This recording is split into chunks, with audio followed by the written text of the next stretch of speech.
Hey guys. Tonight we drift back into England at a moment when the dust from 1066 still hasn't fully settled. You're not standing in a grand throne room yet.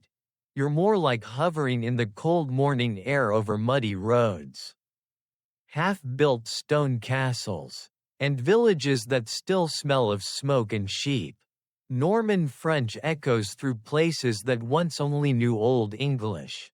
And everyone seems slightly unsure whether this new order is permanent or just an unusually long nightmare. You can almost feel it in your bones. If you were dropped here without modern plumbing, antibiotics, or Google Maps, Ban Chak Kong Song Noi Do. Not even a week. So, before you get comfortable, take a moment to like the video and subscribe, but only if you genuinely enjoy what I do here. And while you're settling in, feel free to comment with where you're listening from and what time it is there. I always love imagining these stories floating through different nights around the world. Now, dim the lights. Maybe turn on a fan for that soft background hum. And let's ease into tonight's journey together. You're picking up the story after the Norman conquest. But this isn't the dramatic invasion part anymore. This is the quieter, trickier aftermath, the phase where conquering is done. But ruling turns out to be the real headache. William the Conqueror is gone. And England feels like a house still rearranging furniture after an earthquake. Technically, the Normans are in charge. Practically, nobody quite trusts anyone else. You walk past Saxon villagers who still mutter old loyalties under their breath. And Norman lords who grip their swords like the land itself might rebel. The crown now rests on the head of William II, better known as William Rufus. You can picture him clearly, red-faced, sharp-tempered, and about as subtle as a car alarm at midnight. He rules like someone who assumes everyone is plotting against him.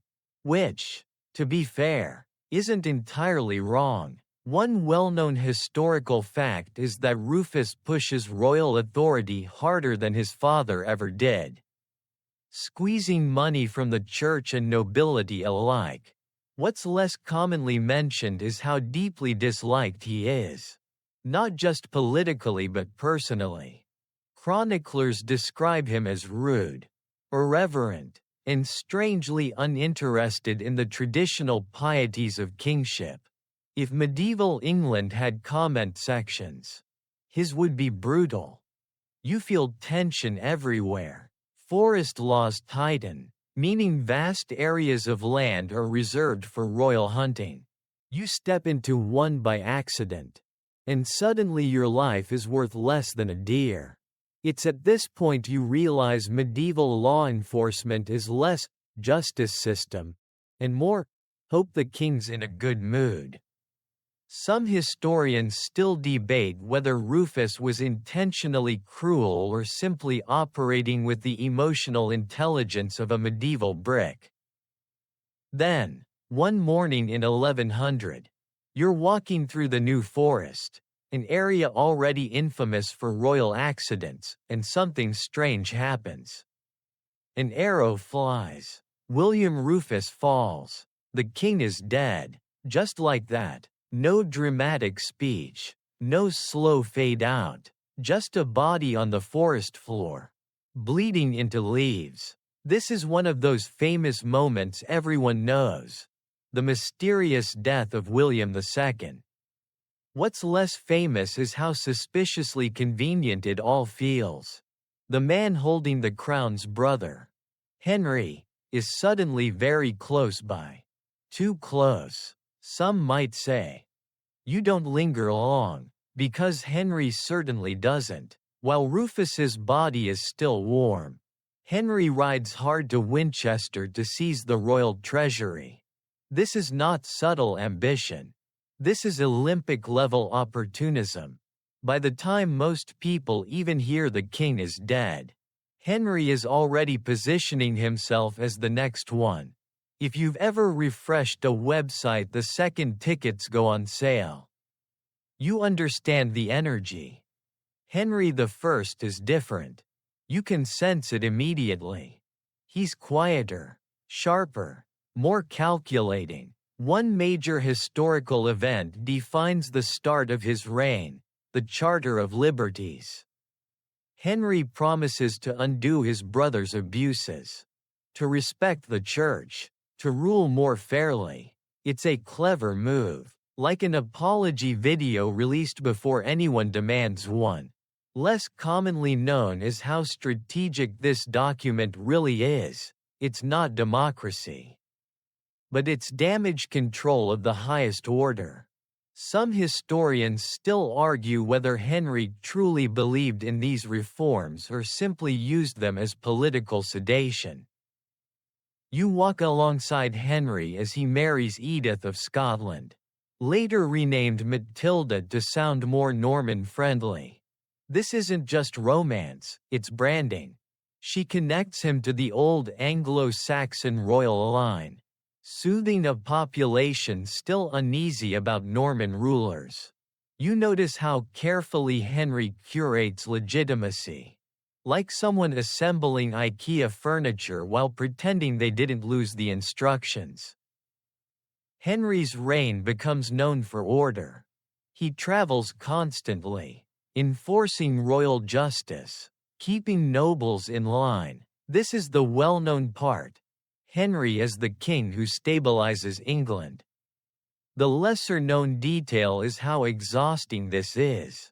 Medieval kings don't delegate like modern CEOs.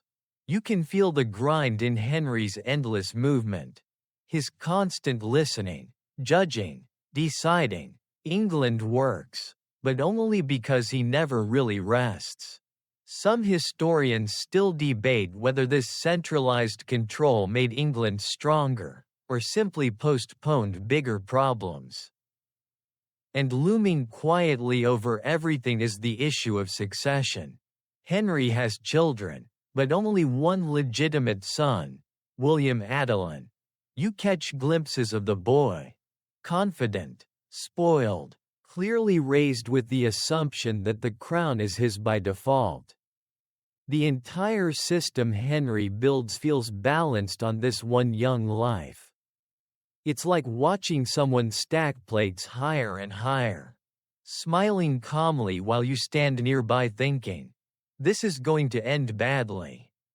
As this section draws to a close, you sense that fragile calm settling over England.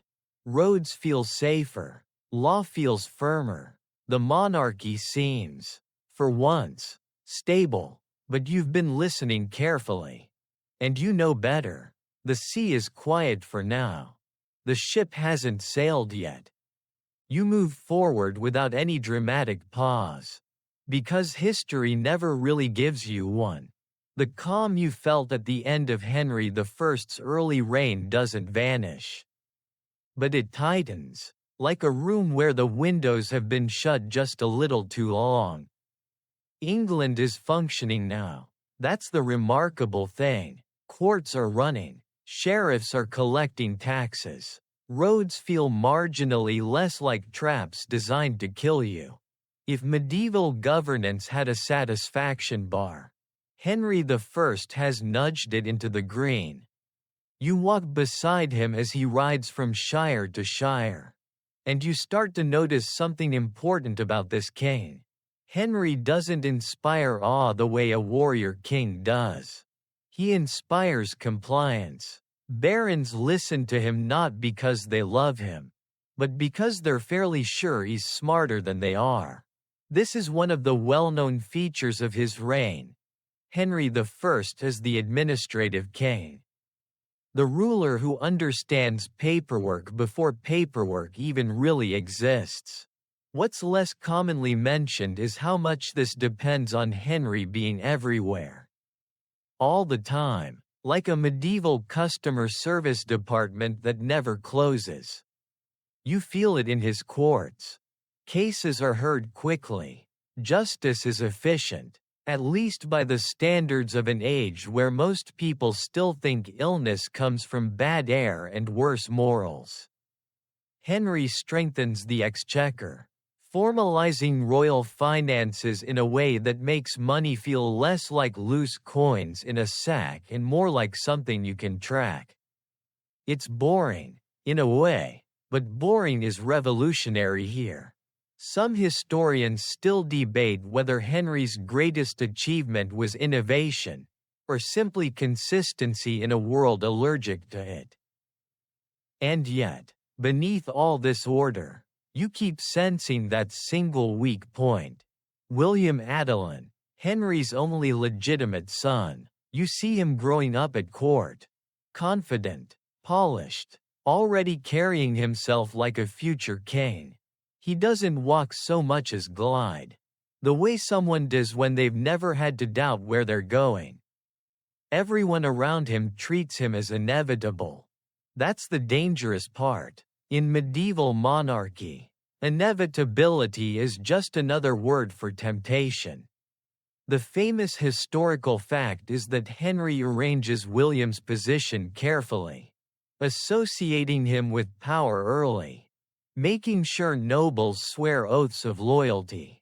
What's less famous is how much resentment this quietly breeds. You notice it in the sideways looks, the forced smiles. William is young, privileged, and not especially careful with either. If this were a modern workplace, he'd be the boss's kid who hasn't earned the confidence he radiates. In 1120, you find yourself on the Norman coast. The air sharp with salt and celebration. Henry's court is returning from France, and there's a festive mood. Ships are ready. Wine is flowing. William Adelin boards a sleek new vessel called the White Ship. You notice immediately that it looks impressive in the way expensive things often do, beautiful, fast, and slightly overconfident. This is one of those moments where history whispers instead of shouts. And you really wish someone would listen. The White Ship sets off late.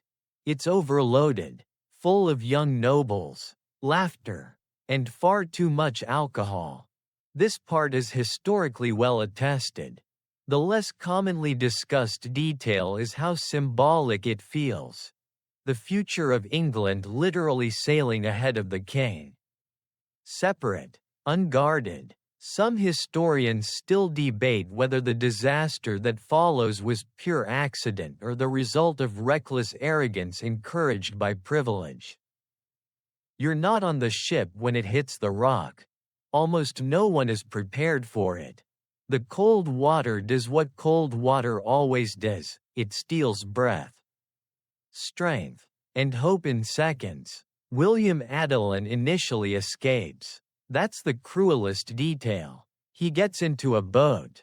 He's safe. Then he hears his sister crying out from the water. He turns back. The boat is swamped. The heir to England drowns in the dark, surrounded by the future that will never happen. Only one man survives. One. You can imagine him clinging to debris, shivering, knowing that everything has changed. When news reaches Henry I, he doesn't scream or collapse. Chroniclers say he never smiled again.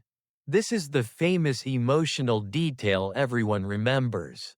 What's less discussed is the political vacuum that opens instantly, like a door flung wide in winter. Some historians still argue that the real damage of the White Ship wasn't emotional, it was structural. You walk with Henry in the years that follow, and the kingdom still works. That's the unsettling thing. Courts still function, taxes are still collected, life goes on. But succession anxiety hums underneath everything. Like a low electrical buzz you can't quite escape. Henry remarries, desperately trying for another legitimate son. It doesn't happen. You feel the tension grow heavier with each passing year. Each failed hope. Eventually, Henry does something unprecedented. He names his daughter, Matilda, as his heir. This is the well-known turning point. Nobles are summoned. Oaths are sworn. You're there, watching men place their hands on relics, promising loyalty. What's less often emphasized is how performative this all feels. The words are correct, the gestures are solemn, but belief is thinner.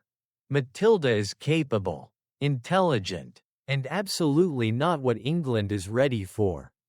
You can sense the discomfort. A woman ruling outright is still a psychological leap too far for many. Matilda's marriage to Geoffrey of Anjou doesn't help. Angevins are not popular here. You hear the whispers, the jokes, the barely disguised insults. Henry insists. The oaths are repeated. Some historians still debate whether Henry genuinely believed this would hold, or whether he was simply out of alternatives and hoping force of habit would do the rest.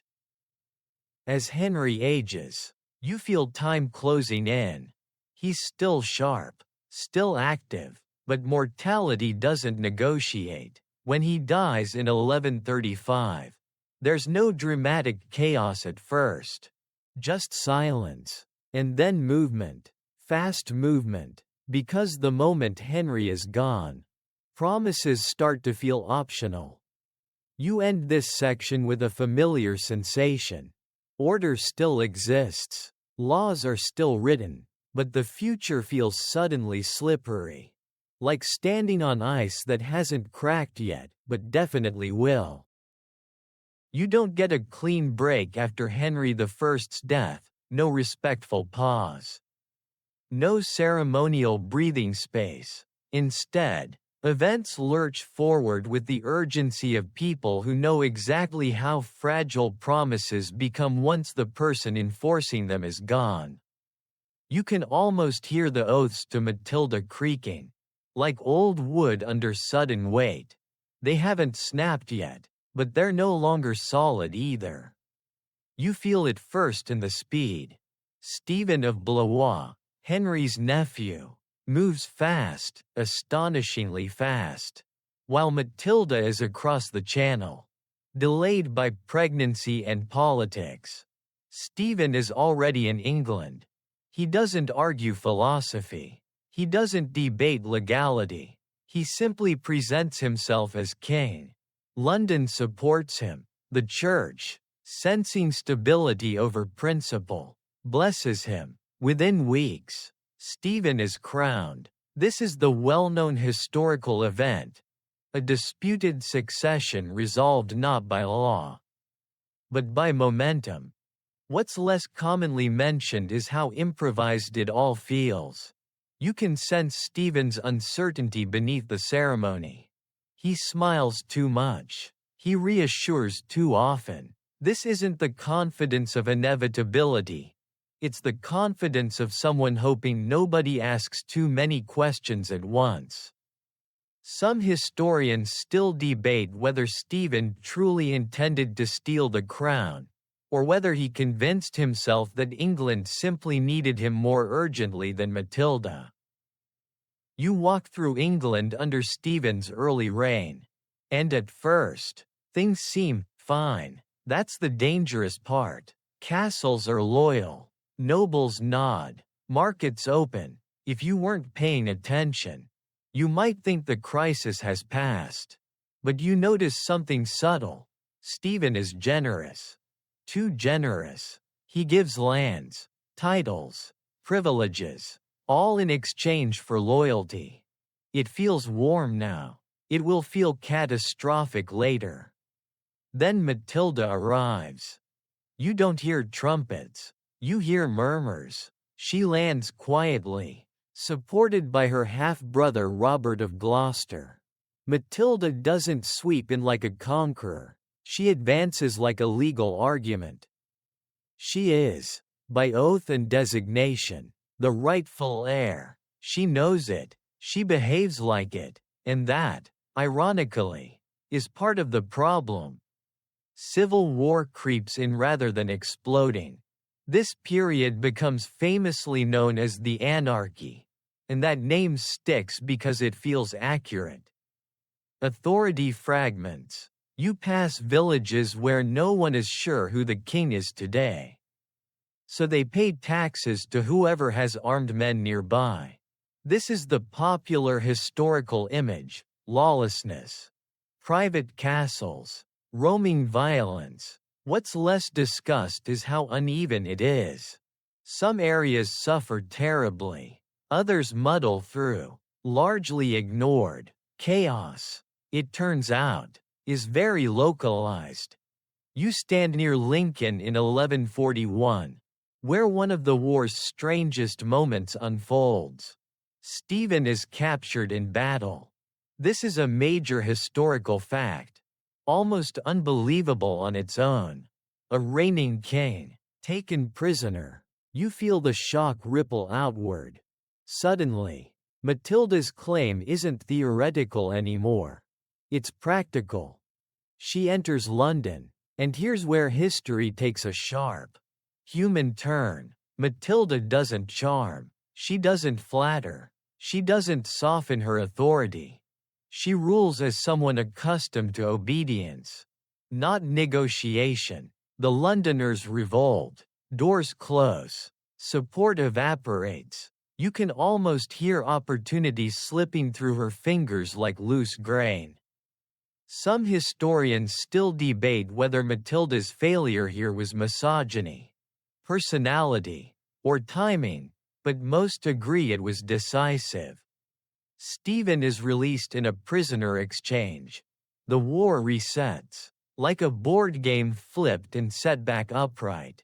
Neither side wins. Neither side collapses. Years pass. You walk through a country aging faster than it should. Roads decay. Churches fortify themselves.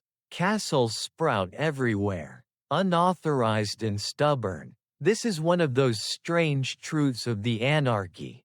The monarchy weakens, but the nobility thrives. Power doesn't disappear, it just spreads in uncomfortable directions.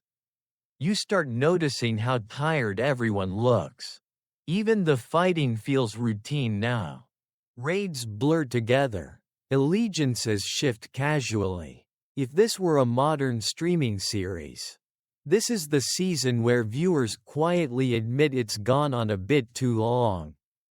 Some historians still debate whether the anarchy was truly as devastating as later writers claim, or whether its reputation grew darker in hindsight. But standing here, watching it unfold, you can tell one thing for sure: no one feels like they're winning. Eventually, exhaustion does what armies cannot. Stephen's son dies. Matilda's son, Henry, grows into a capable, energetic force. Negotiation becomes possible. The Treaty of Wallingford is agreed. Stephen remains king, but Henry is named his heir. It's not a triumph. It's a compromise forged from weariness. As this section fades, you sense England exhale, not in relief, exactly, but in resignation. The fighting hasn't ended with glory. It has ended because everyone is too tired to keep going. And in that quiet exhaustion, a new kind of king is waiting, already impatient with the mess he's about to inherit. You don't feel celebration when Stephen finally fades from the story. There's no victory parade, no triumphant closing chapter. Instead, there's a long, collective stretch, like England cracking its neck after years of sleeping badly. The anarchy hasn't ended so much as it has worn itself out. And now, stepping carefully into that exhaustion, comes Henry II. You notice him immediately because he moves differently from Stephen. Faster, sharper, like someone who has already made a to-do list in his head and is annoyed the world is behind schedule. Henry II is young, energetic, and slightly terrifying in the way hyper-competent people often are. One well-known historical fact defines his arrival. He inherits not just England, but a vast collection of land stretching across France. What's less commonly appreciated is how accidental this empire feels, built from inheritance, marriage, and timing rather than some grand master plan. Some historians still debate whether Henry ever intended to rule such a sprawling domain, or whether he simply kept accepting responsibility until it got out of hand. You walk with him as he surveys England, and you can almost hear him thinking, "What happened here? Castles everywhere, laws ignored, authority fragmented. The kingdom looks like a house where every guest decided to redecorate during a party that lasted 19 years." Henry doesn't like mess. Henry likes systems. One of the famous features of his reign is legal reform. You're there as he begins dismantling unauthorized castles, restoring royal justice, and centralizing power. This is the birth of English common law as something recognizable. Courts become more regular, procedures more consistent. What's less often mentioned is how personal this feels. Henry isn't delegating reform, he's driving it. Relentlessly. You feel his presence everywhere. Like an over-caffeinated manager pacing the office. Some historians still debate whether this intensity made England stronger, or simply made Henry inevitable enemies. And enemies do appear. Chief among them is Thomas Becket. You remember Becket first as Henry's friend, his drinking companion, his trusted chancellor. Together they laugh loudly, eat richly, and mock solemnity. Henry assumes loyalty is permanent, like a subscription you never have to renew. Then Becket becomes Archbishop of Canterbury, and everything shifts. You feel the tone change immediately. Becket grows austere, principles harden, friendship strains. This is the famous conflict, king versus church. Henry wants clerics tried in royal courts. Becket resists. Their arguments echo through halls and letters. Sharp and personal. What's less commonly discussed is how emotionally confused Henry seems. He's not just angry, he feels betrayed. Like someone whose best friend suddenly started quoting terms and conditions. Some historians still debate whether Becket was genuinely transformed by faith or strategically repositioning himself. But standing here, you sense sincerity tangled with ego on both sides. Then comes the moment everyone knows. Even if they don't know the details. Henry, frustrated beyond reason, vents. Words are spoken. Perhaps not even intended as orders. And yet, 4 knights ride to Canterbury. You follow them into the cathedral. The cold stone, the echoing space. Becket is struck down at the altar. Blood spreads where incense should linger. It's one of the most shocking murders in English history. And you feel the chill immediately. Henry is horrified. Publicly penitent, he walks barefoot, submits to scourging. This is the well-known aftermath. The lesser-known detail is how politically necessary this humiliation is. Henry must be seen suffering, or the church will break him. Some historians still debate whether Henry's penance was sincere or strategic. But the result is the same: royal power survives. Shaken but intact. You move on, because Henry doesn't stop. He argues with his sons next. And that's where things get strangely modern. Henry II's family life is a slow-burning disaster. His sons, Henry the young king, Richard, Geoffrey, and John, grow resentful, ambitious, Impatient, their mother, Eleanor of Aquitaine, brilliant and formidable, sides with them. Rebellion erupts not from strangers, but from dinner tables. This is another famous event, the revolt of Henry's sons. What's less known is how emotionally exhausting this is for Henry. You feel it in his restless movement, his inability to settle. He wins, again and again, but each victory costs something. Some historians still debate whether Henry's obsession with control created the very rebellions he feared. As this section closes, you stand in a kingdom that is once again orderly, powerful, and expanding. Law is strong, the crown is respected, and yet, the royal family itself feels dangerously fractured. You've seen this pattern before. Stability on paper, tension underneath, and somewhere ahead, waiting impatiently, is a king who would rather fight a war than govern a country. You don't leave Henry II behind all at once. He fades gradually, like a strong smell that lingers even after the source is gone. His reign has reshaped England so thoroughly that you keep tripping over his legacy everywhere you walk: courts, sheriffs, laws that now feel permanent rather than improvised. And yet, as his life winds down, the kingdom feels less secure than the systems suggest. The tension you sensed in his family finally snaps. His sons rebel again. Richard, Geoffrey, and John all turn against him at various moments. Sometimes together, sometimes separately, like siblings who can't decide whether to fight as a team or individually. The famous historical truth is that Henry II dies in 1189. Exhausted and bitter, betrayed by nearly everyone he loved. What's less commonly emphasized is how emotionally devastating this is for a man who built an empire on control. Some historians still debate whether Henry's greatest failure was political or personal.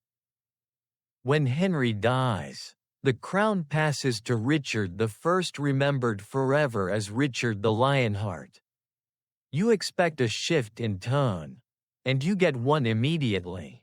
Richard is everything Henry wasn't: a warrior, a poet, a man who thinks battlefield glory is the highest form of administration. One well-known fact defines his reign: he spends very little time in England. What's less known is just how little. You could count his days on one hand and still have fingers left over. You watch Richard prepare for the Third Crusade, and the energy is intoxicating. Banners, armor, sermons full of fire. The idea of holy war electrifies the air. This is the famous crusading king, the medieval action hero. But as you follow him, you notice the cost. Richard empties the treasury to fund the campaign. Offices are sold, taxes rise. England becomes a wallet with a crown on it. Some historians still debate whether Richard saw England as a kingdom, or merely a funding source. On crusade, Richard shines. You hear the stories spreading ahead of him: courage, brilliance, near mythic strength. Saladin becomes his worthy rival, and their mutual respect enters legend. This is the popular narrative. The lesser-known detail is how close Richard comes to disaster repeatedly: illness, shipwrecks, political betrayals. You sense that luck is doing as much work as skill. Some historians still debate whether Richard was a great general or simply a charismatic survivor. Then comes the capture. On his way home, Richard is seized by the Duke of Austria and handed over to the Holy Roman Emperor. A king in chains. Again, It's one of those moments that sounds exaggerated until you remember medieval Europe runs on audacity. England must pay an enormous ransom. You feel the strain back home as silver drains from churches and towns alike.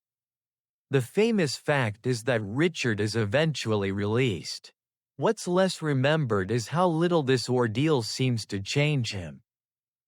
Richard returns, fights in France, and then dies suddenly from an infected wound caused by a crossbow bolt. No grand finale, just infection. You're reminded, again, how fragile even legendary figures are in this world. Some historians still debate whether Richard could have secured his empire had he lived longer, or whether his absence made collapse inevitable. The crown passes to John, and you feel the shift instantly. John lacks Richard's charisma, Henry's intelligence, and even Stephen's awkward charm. This is the famous villain king of English history.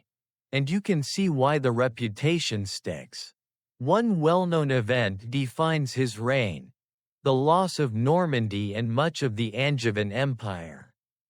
What's less commonly discussed is how deeply personal this feels for John. These aren't just territories, they're family land, gone under his watch. Some historians still debate whether John was uniquely incompetent, or simply unlucky in a system already cracking. You watch John govern, and it's uncomfortable. He mistrusts his barons. He squeezes them financially. He loses wars. Then he loses the support of the church, earning excommunication after clashing with the Pope. England becomes spiritually and politically isolated.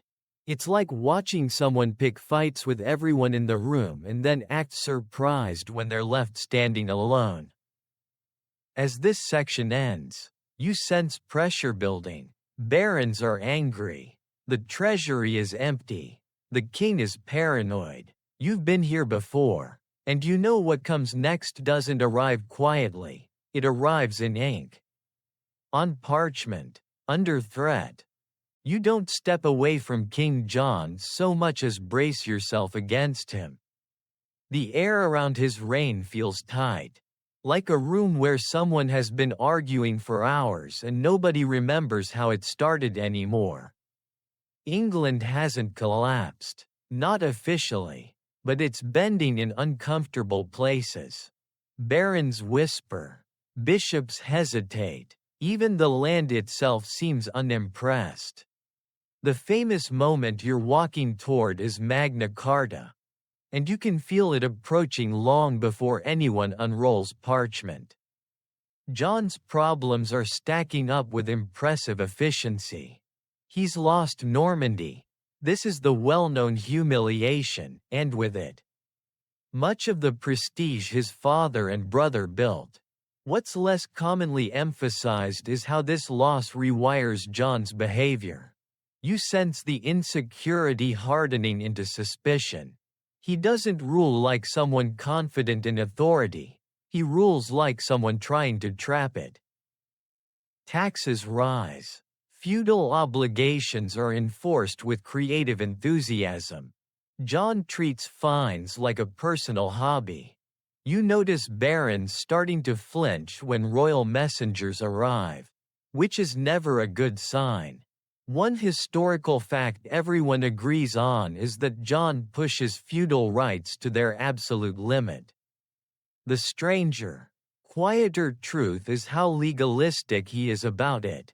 John knows the rules and exploits them ruthlessly. Some historians still debate whether this makes him a tyrant or simply a man using a broken system exactly as designed.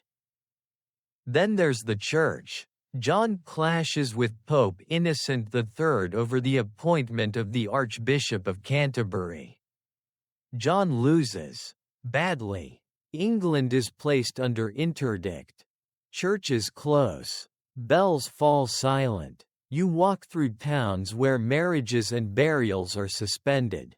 and the absence feels louder than any sermon. This is a well-known episode. What's less often discussed is how politically disastrous it is for John. Spiritual isolation turns into social pressure, and suddenly even loyal subjects feel uneasy. Some historians still debate whether John ever understood just how deeply religion structured everyday life, or whether he dismissed it as an administrative inconvenience. By 1215, you can practically hear the grinding of teeth.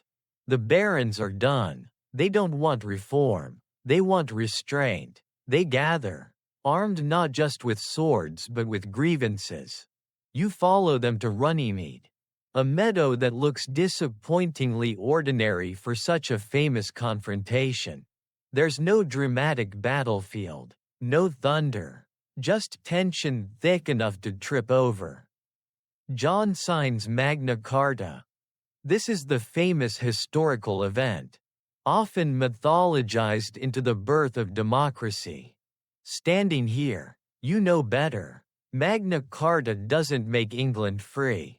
It makes the king limited.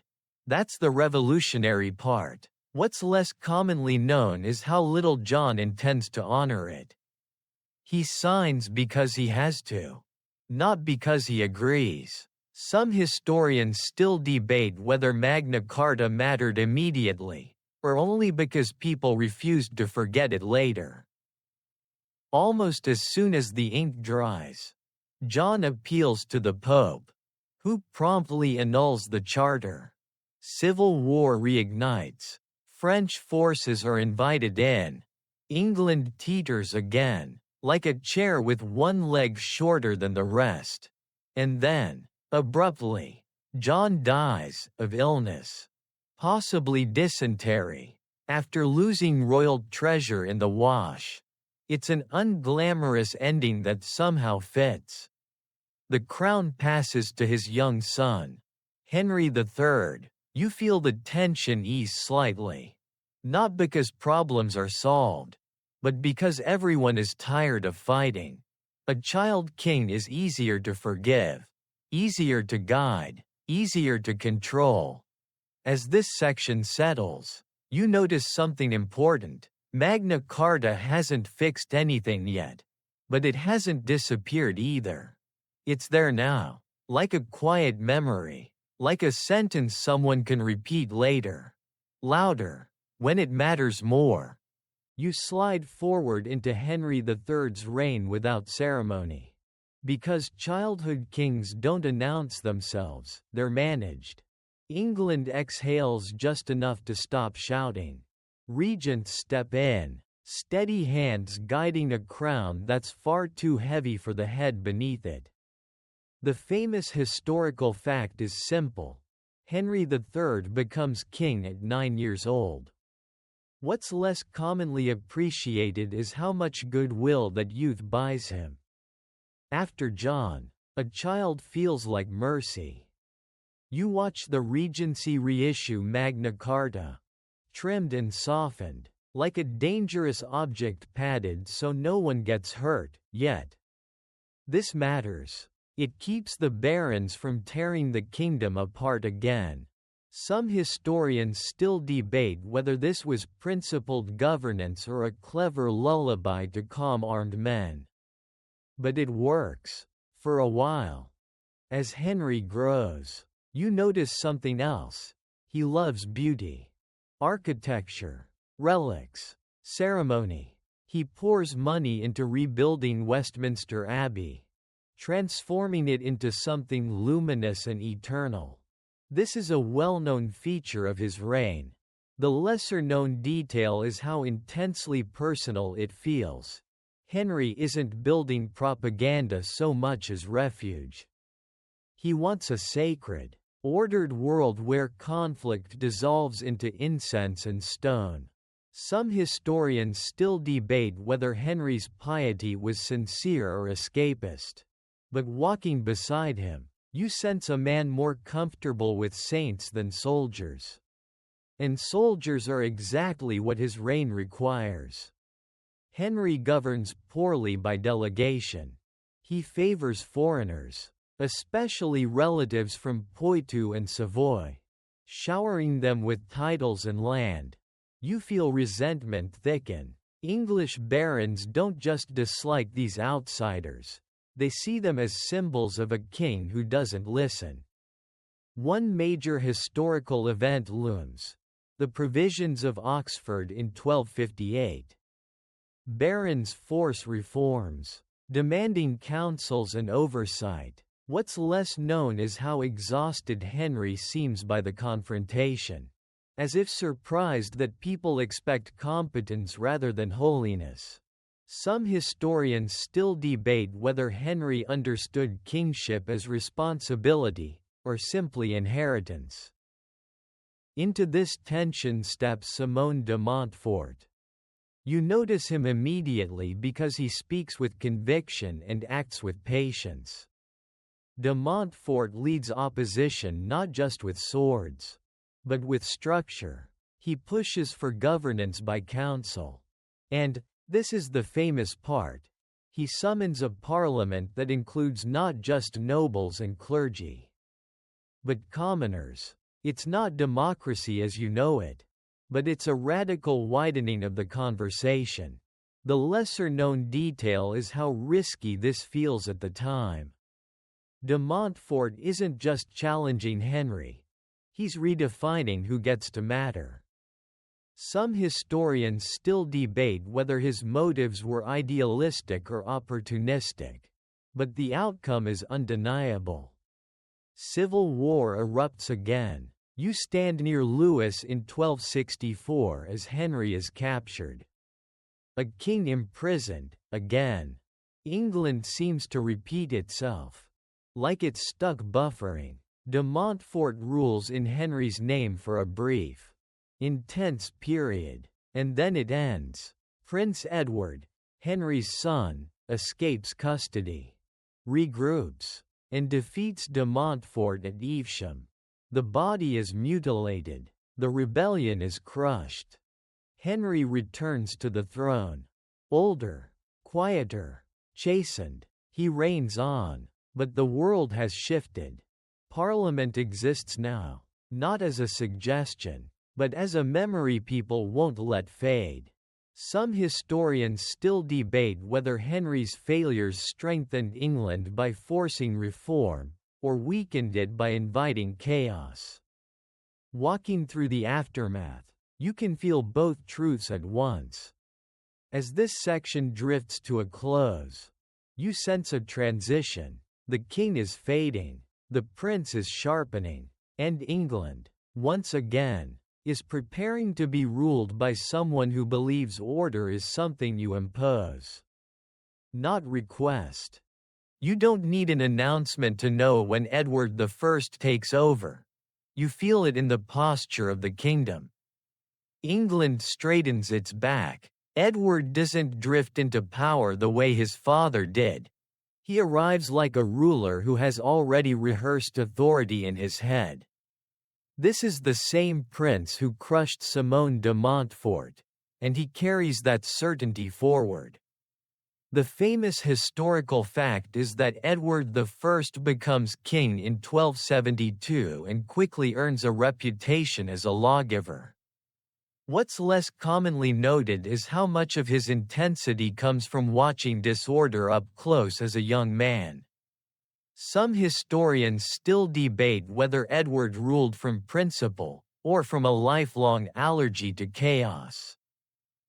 You walk with Edward as he restores royal authority. Laws are written, enforced, categorized.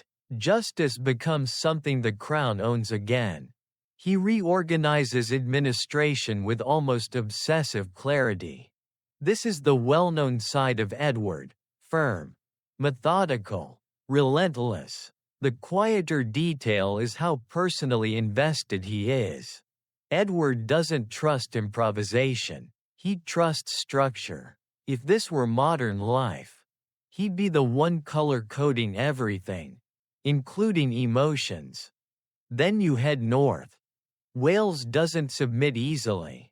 Edward campaigns there with grim efficiency. Castles rise, massive, geometric, intimidating. Carnarvon, Conwy, Harlech. You walk their stone corridors while the mortar is still fresh. This is a famous conquest. What's less commonly discussed is how psychological it is.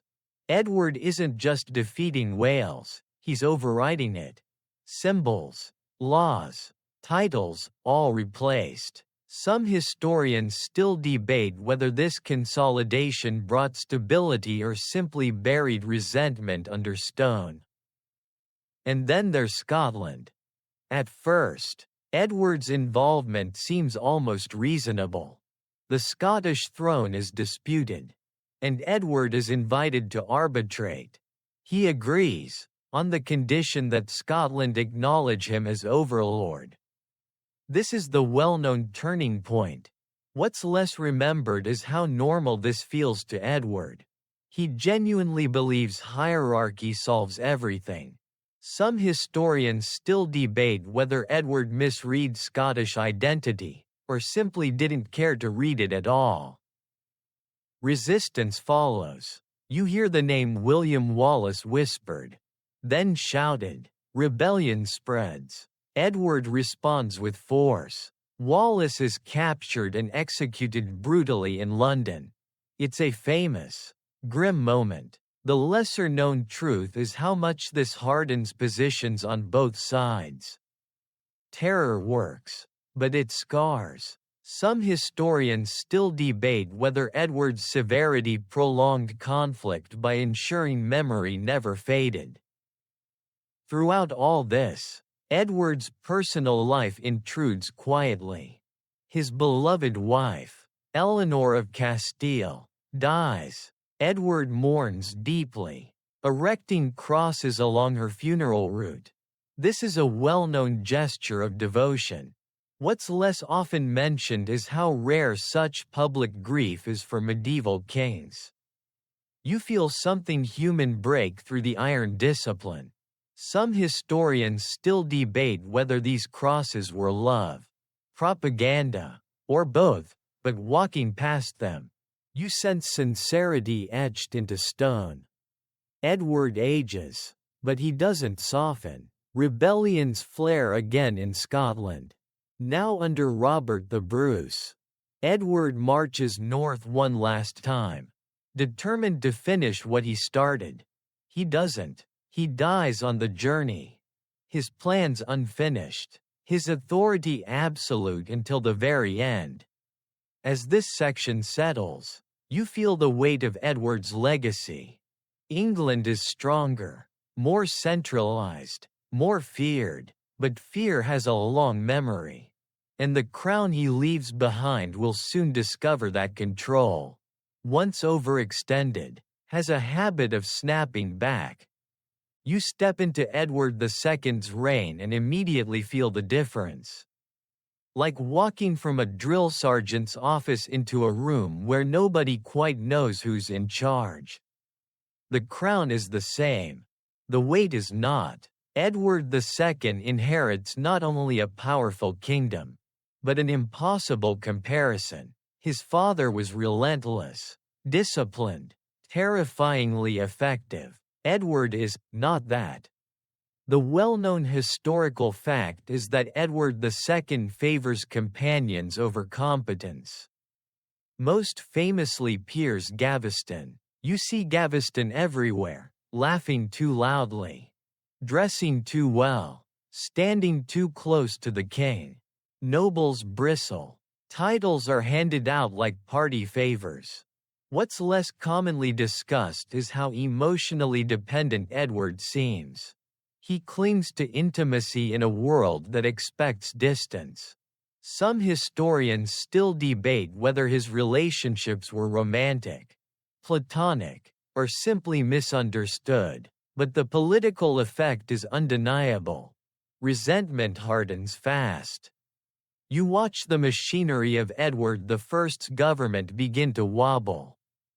Orders are delayed, authority feels negotiable. And then Scotland erupts again. Robert the Bruce is no longer a whisper, he's a force. Edward II marches north, determined to finish his father's work. You sense the overconfidence immediately. At Bannockburn in 1314, everything goes wrong. This is one of the most famous defeats in English history.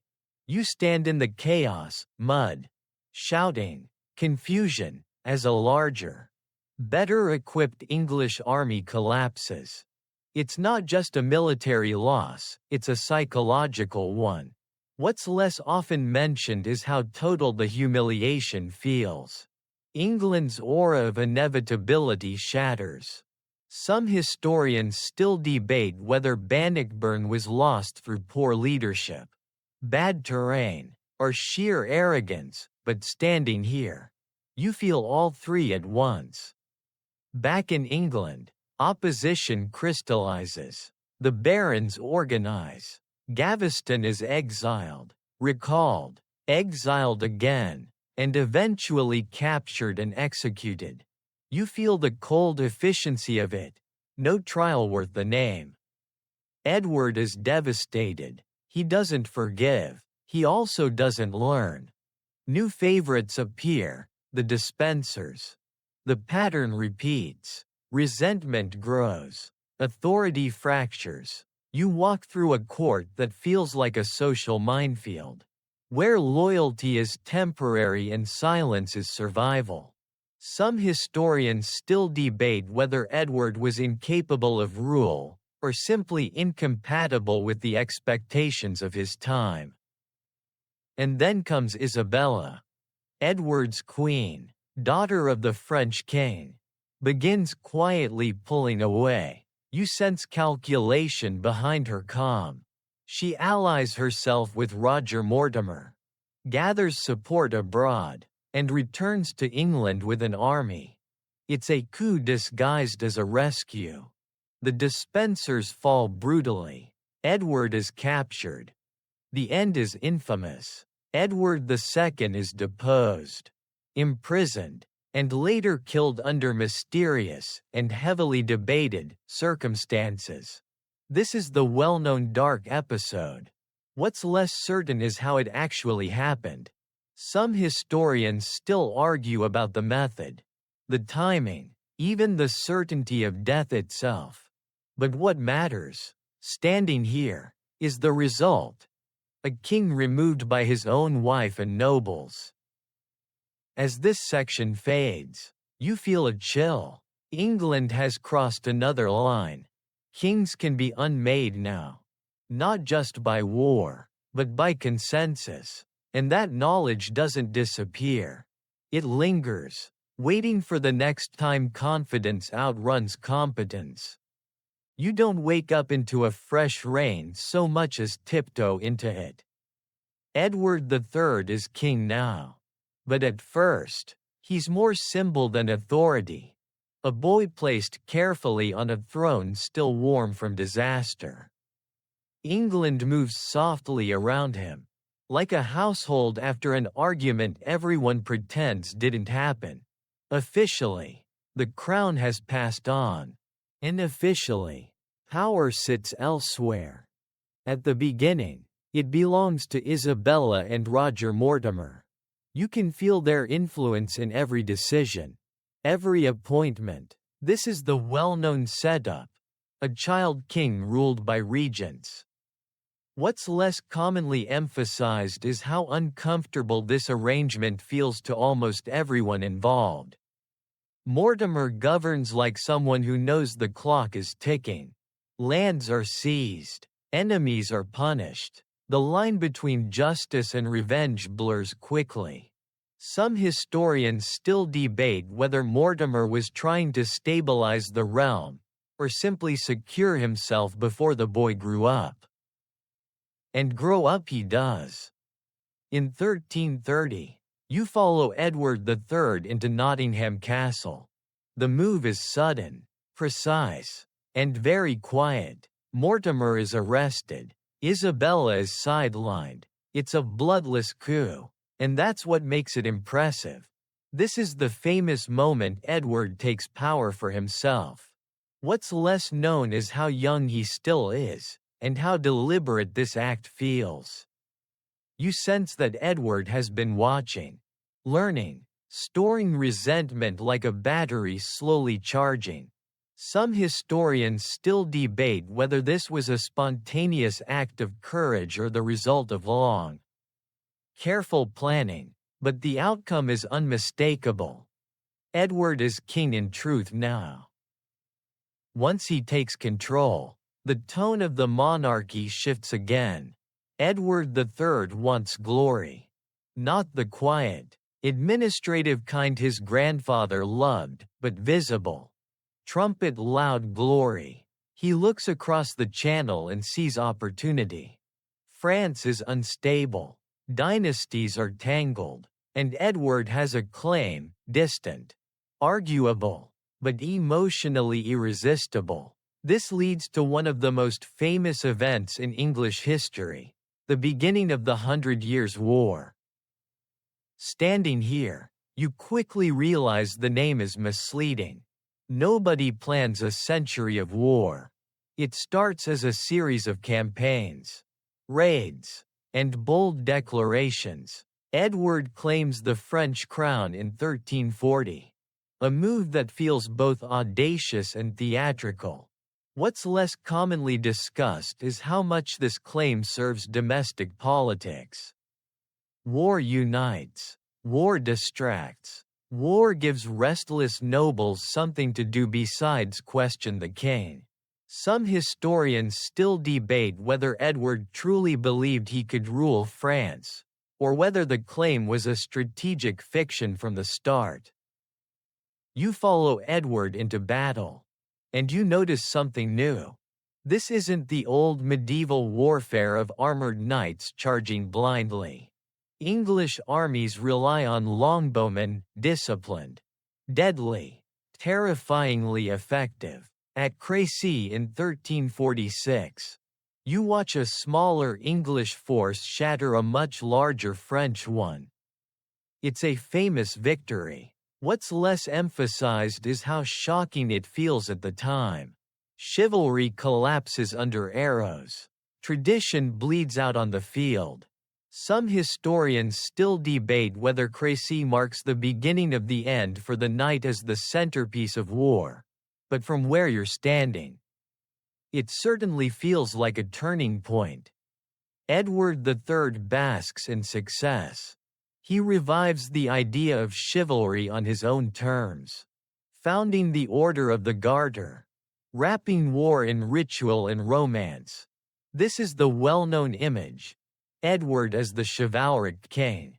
The lesser-known detail is how carefully managed it all is.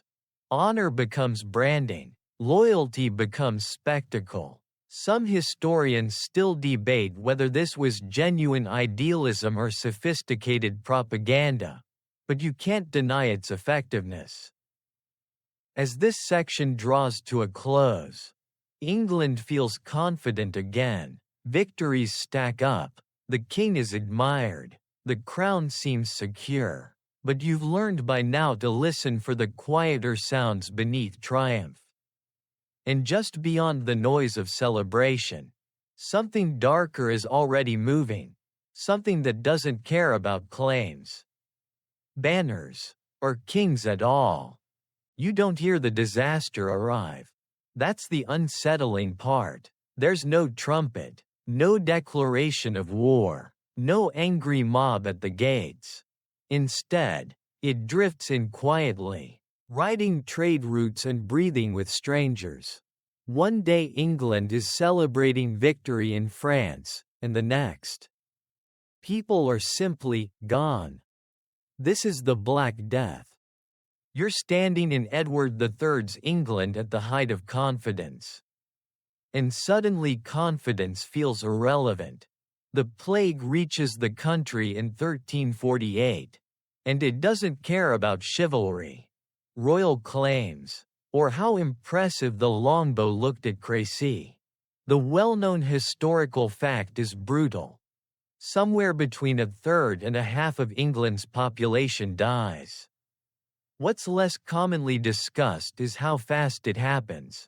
Villages vanish in weeks, streets empty between sunrise and sunset. Some historians still debate exact numbers. But walking through it, you realize counting stops mattering when everyone you recognize is missing. You feel the fear first in the air. Bells ring constantly. Then they stop, because there's no one left to ring them. You watch priests hurry from house to house, then disappear themselves. Doctors argue about causes, bad air, planetary alignment, divine punishment. None of it helps. The plague doesn't negotiate. It arrives, takes, and moves on. Edward III tries to respond. He issues proclamations, attempts order, even tries to regulate wages afterward. This is the famous Statute of Laborers, designed to freeze wages at pre-plague levels. The idea is simple: stop survivors from demanding more. What's less often emphasized is how unrealistic this is. You can't unlearn scarcity. With workers dead, labor becomes valuable, no matter what the law says. Some historians still debate whether this statute slowed social change, or merely proved the crown was losing control over everyday life. You walk through empty fields. Crops rot, houses collapse slowly without maintenance. And then, something unexpected happens. Survivors start to realize they have options. Serfs leave manors. Wages rise quietly despite the law. Social mobility creeps in like a rumor no one can quite suppress. This is the less obvious legacy of the Black Death. It doesn't just kill, it rearranges power. Some historians still debate whether the plague accelerated the end of feudalism or merely exposed its weaknesses. But you can feel the old order loosening beneath your feet. Edward III grows older during this time. His victories feel distant now, almost irrelevant against such loss. The war with France continues in bursts, but enthusiasm dims. The famous warrior king becomes something quieter, still respected, but less commanding. You notice how grief ages him. His sons rise into prominence, especially Edward the Black Prince. Brilliant and charismatic, everything a medieval hero is supposed to be. Then the Black Prince gets sick. He doesn't die immediately, and that's almost worse. He lingers, weakened, returning from Spain diminished. The famous fact is that the Black Prince dies before his father, leaving behind a young son, Richard. What's less discussed is how destabilizing this feels. Edward III had built his future around this heir. Now that future shrinks to a child again. Some historians still debate whether Edward ever truly recovered emotionally from this loss. As Edward III's reign winds down, you feel the mood shift from triumph to uncertainty. The crown passes smoothly enough in 1377 to Richard II. The Black Prince's son, he's only 10. Again, England seems cursed to circle back to child kings whenever it grows too confident. You end this section standing in a quieter kingdom, changed, thinner, more cautious. The plague has passed, but it has left fingerprints everywhere. Power feels more fragile, authority more negotiable, and the crown, once again, rests on a head far too young to understand just how heavy it really is. You don't step into Richard II's reign so much as hover protectively around it. He's a child again, 10 years old, and England reacts with that familiar mix of tenderness and opportunism. The crown sits on his head like an heirloom helmet that hasn't been resized yet. Regents and councils gather close, speaking softly but thinking loudly. Officially, the monarchy continues. Practically, everyone with ambition starts stretching. One famous historical reality defines the early years. Richard II inherits a kingdom still shaken by plague, war, and shifting social power. What's less commonly noticed is how alert the population has become. People remember scarcity. Workers know their worth now. Laws still say one thing. Daily life says another. Some historians still debate whether Richard's reign was doomed by circumstance or shaped by it, but standing here, you feel the tension buzzing just under the surface. That tension explodes in 1381. You hear it before you see it, voices.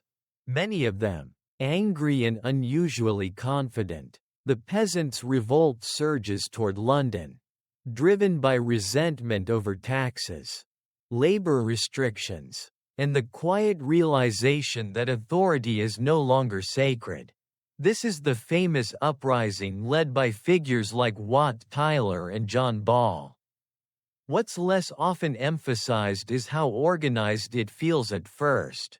This isn't random rage, it's grievance with direction. Some historians still debate whether the revolt was spontaneous or inevitable. But you can feel how long the fuse has been burning. And then there's Richard himself. You watch the boy king ride out to meet the rebels. No armor heavy enough to hide behind. No general shielding him, just a teenager on a horse, facing a crowd that could end him in a moment. This is one of the most dramatic scenes in English history. Richard speaks calmly. Promises are made. Authority holds, briefly. Wat Tyler is killed. The revolt collapses. The famous version celebrates Richard's courage. The lesser-known truth is how close it all comes to disaster. One wrong breath, one wrong word, and England's monarchy might have ended in a field outside London. Some historians still debate whether Richard understood the risk, or simply didn't yet understand fear. Afterward, the promises are quietly withdrawn. Order returns, but trust doesn't. You feel something harden in Richard. He has stared chaos in the face and survived. The lesson he takes isn't humility, it's certainty. He begins to believe authority is something you assert absolutely, not negotiate.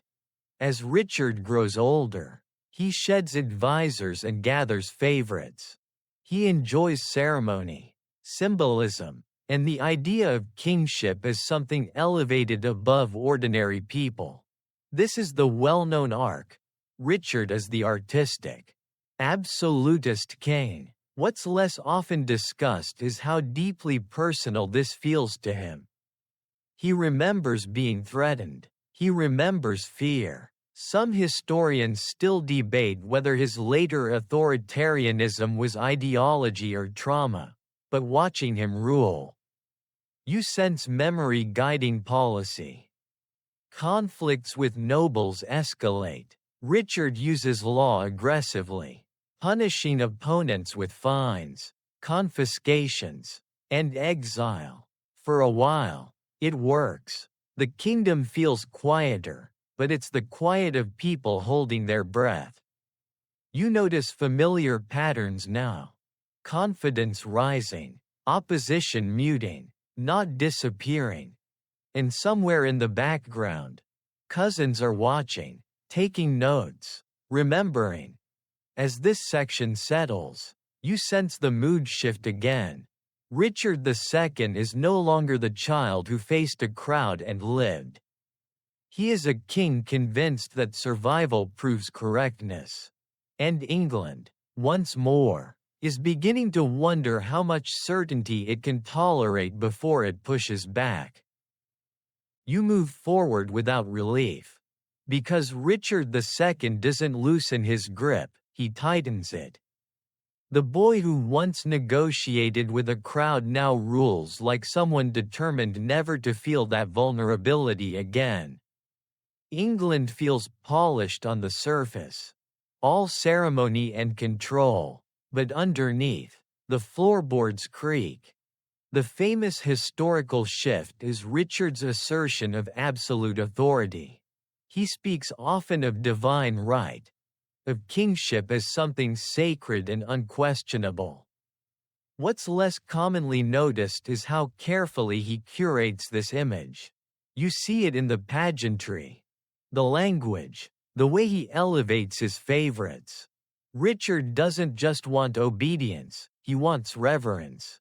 Some historians still debate whether this was political philosophy or personal defense, but walking beside him, you feel a king insulating himself from doubt.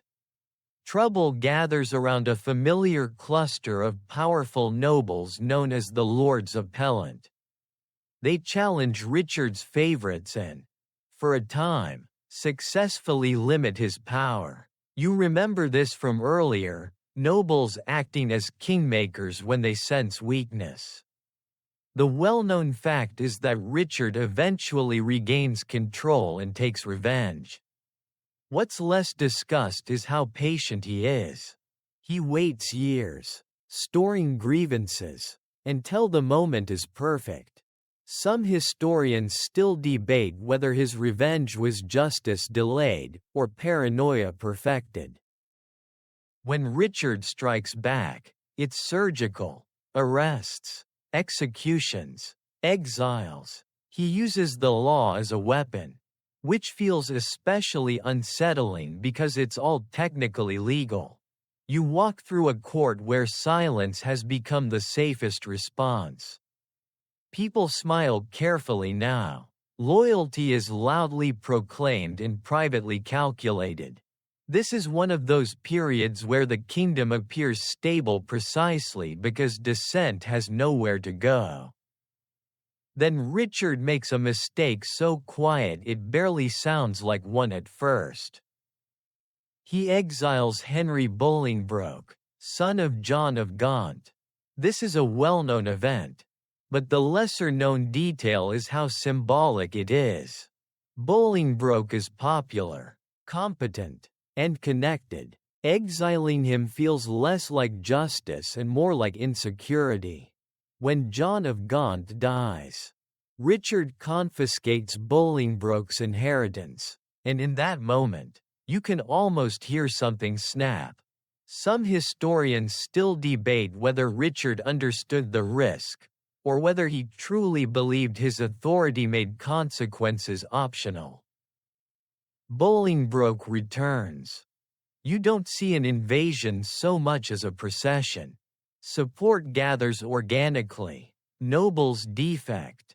Towns open gates. Richard is away in Ireland, distracted by unfinished business. By the time he returns, the ground has shifted beneath him. The famous historical outcome is deposition. Richard is captured. Parliament is convened. The crown is taken from his head and placed on another's. This is one of the most important moments in English monarchy.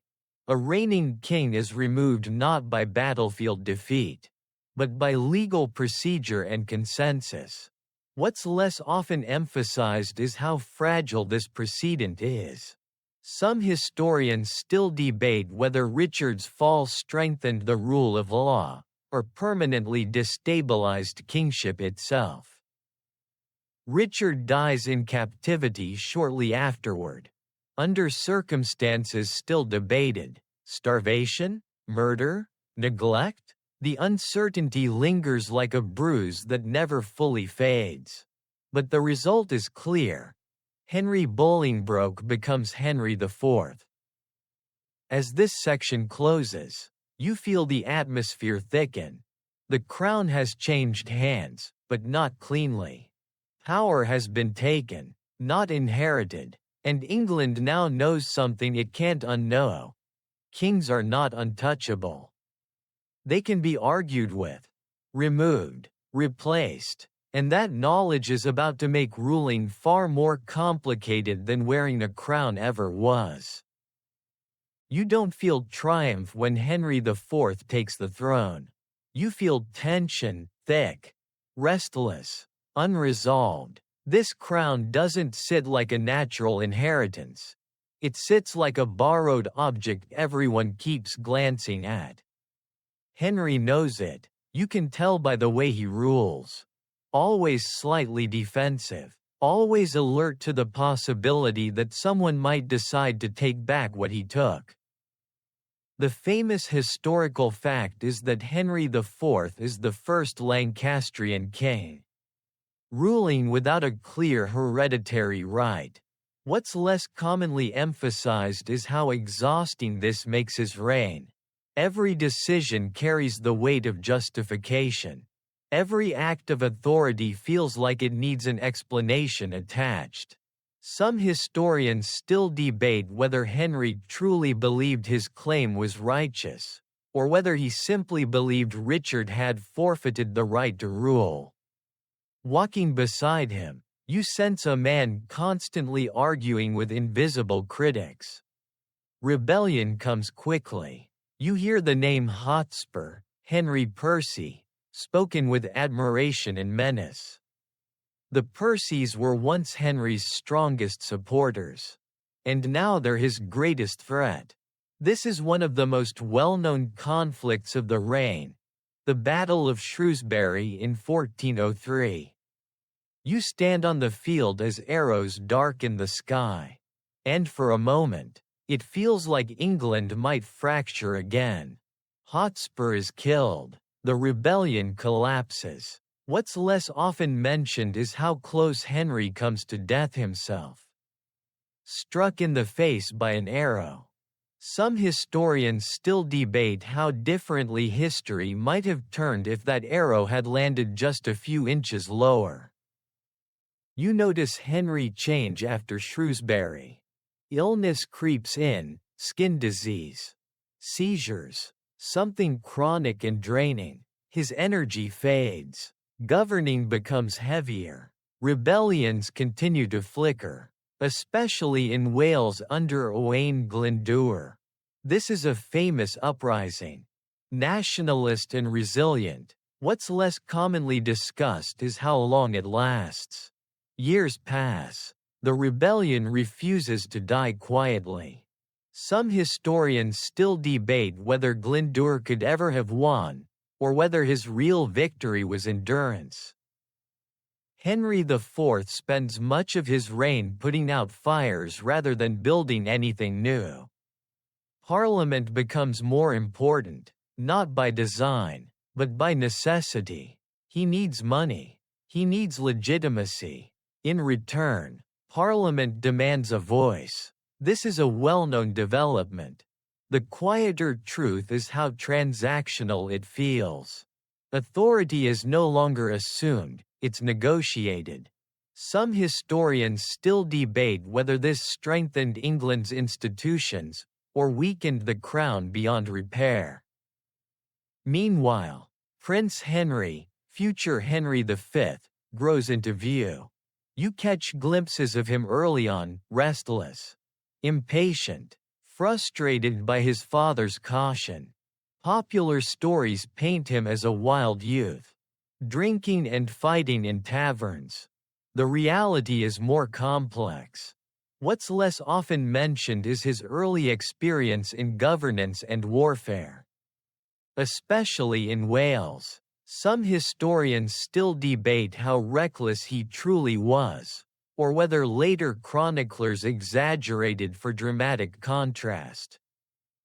As Henry IV's health deteriorates, you feel the crown slipping toward the next generation.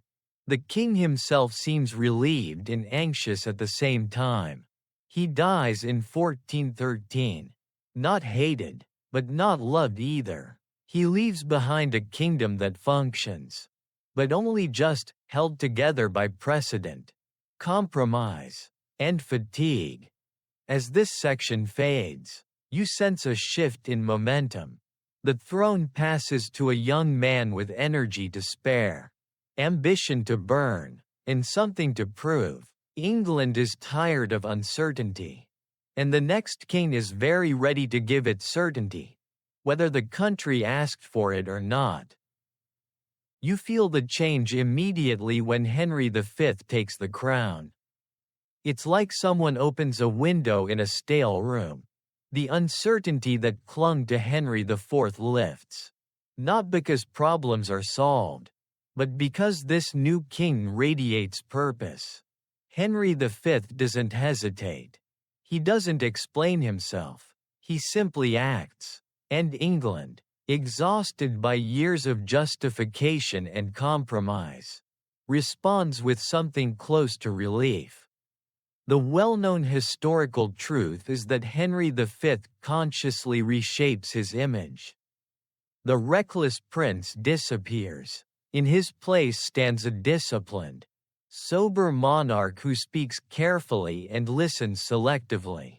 What's less commonly discussed is how intentional this transformation is. You can sense rehearsal in his restraint, like someone who's practiced being taken seriously. Some historians still debate whether this change was genuine spiritual awakening or political performance. But either way, it works. Henry restores order at home first. He reconciles factions, forgives old enemies, and executes just enough conspirators to make loyalty fashionable again. The famous Southampton plot is uncovered and crushed before it can even breathe. What's less known is how calmly Henry handles it. There's no panic, no spectacle, just quiet efficiency. Some historians still debate whether this calm came from confidence or from the simple clarity of knowing exactly what he wanted next. And what he wants is France. You feel the momentum building as Henry revives the English claim to the French throne. This isn't Edward III's theatrical assertion, it's sharper, more focused. Diplomacy fails exactly as Henry expects it to.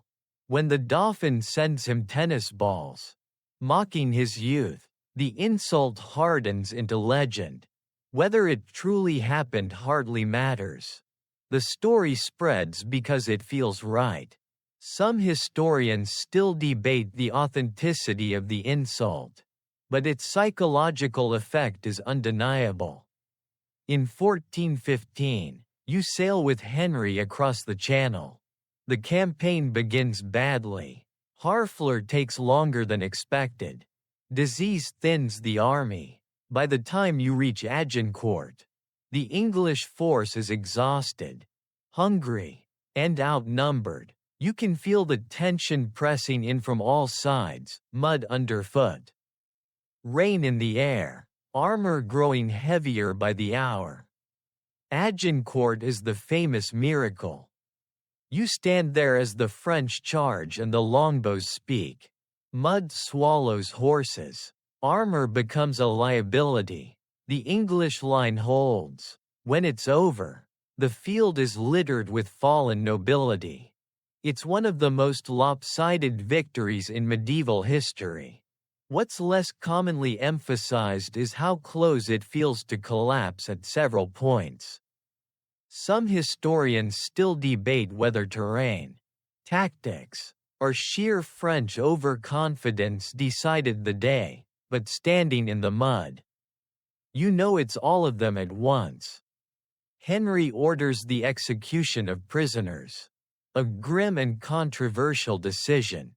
It works tactically and haunts morally. This is often mentioned, but rarely lingered on. You feel the weight of it settle quietly. Victory here is not clean. It's effective. Agincourt transforms Henry. He returns to England a hero carved in certainty. Songs spread. Stories grow. The king who brought clarity through victory now feels unstoppable. Some historians still debate whether Agincourt secured England's future, or simply delayed its reckoning. As this section draws to a close, you sense England standing taller, breathing deeper, believing again, for the first time in generations. The crown feels heavy but confident. And yet, you've learned to listen for what follows triumph. Because in this story, glory never lasts quite as long as it thinks it will. You don't get to rest in Henry V's triumph for very long. Victory still hangs in the air, songs half sung, armor not yet cleaned, when history quietly starts rearranging the furniture again. Triumph, you're learning, has a short shelf life in England. And Henry V, for all his discipline and clarity, is still a man in a world where men break. After Agincourt, Henry doesn't slow down. This is the well-known phase where he becomes something more than a victorious king. He becomes a conqueror with paperwork. He returns to France methodically. Town by town, siege by siege, Normandy falls back into English hands. What's less commonly discussed is how exhausting this process is. Sieges are not glorious. They're slow, hungry, and monotonous. You feel time stretch as Henry insists on control rather than spectacle. Some historians still debate whether this patience was strategic brilliance or simply Henry's inability to imagine stopping. In 1420, you stand at Troyes, where diplomacy does something armies alone cannot. The Treaty of Troyes is signed. This is one of the most extraordinary agreements in medieval Europe. Henry V is recognized as heir to the French throne and regent of France, marrying Catherine of Valois in the process. The French king, Charles VI, disinherits his own son. It feels unreal, like watching a chessboard flipped upside down and declared correct. What's less often emphasized is how fragile this arrangement is. It relies on personalities staying alive and cooperative, never a safe bet. Some historians still debate whether the treaty could ever have held long-term, even if Henry had lived.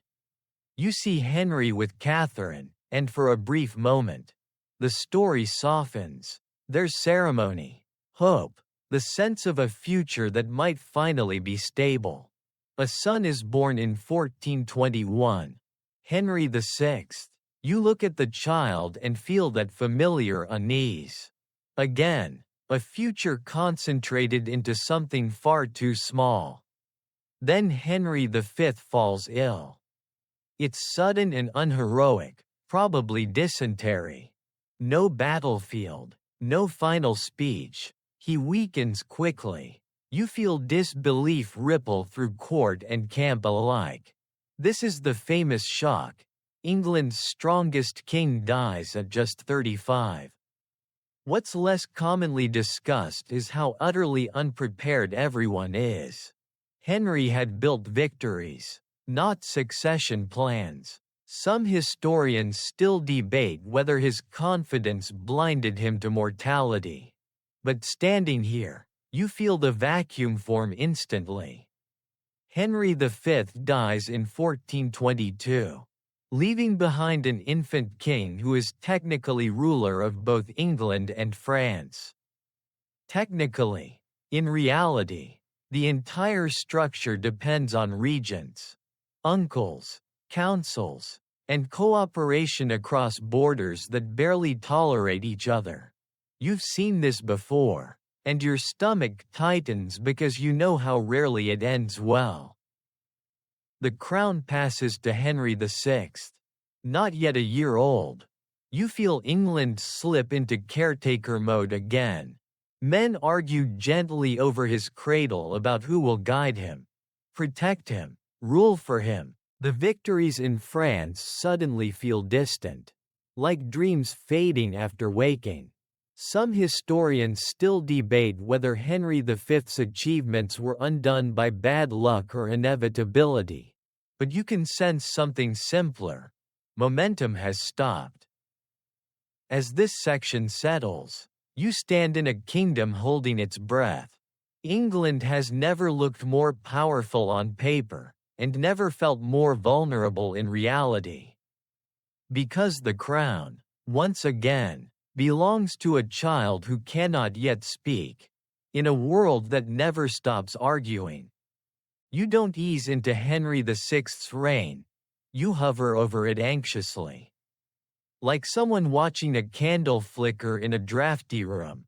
On parchment, England is magnificent. On the ground, it's being held together by committees, relatives, and crossed fingers. Henry VI is an infant, and the kingdom immediately becomes a conversation about who gets to speak for him. The well-known historical structure is the regency. Power is divided among Henry's uncles, Humphrey, Duke of Gloucester, and John, Duke of Bedford. Bedford focuses on France, trying desperately to keep Henry V's conquests alive. Gloucester stays in England, acting as protector. What's less commonly discussed is how different their priorities are. Bedford wants efficiency, Gloucester wants influence, and beneath both of them, lesser nobles are already choosing sides.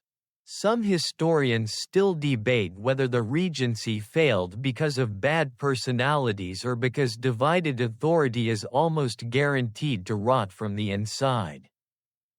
You follow events across the Channel first, because that's where Henry V's legacy is most fragile. France refuses to behave like a conquered land.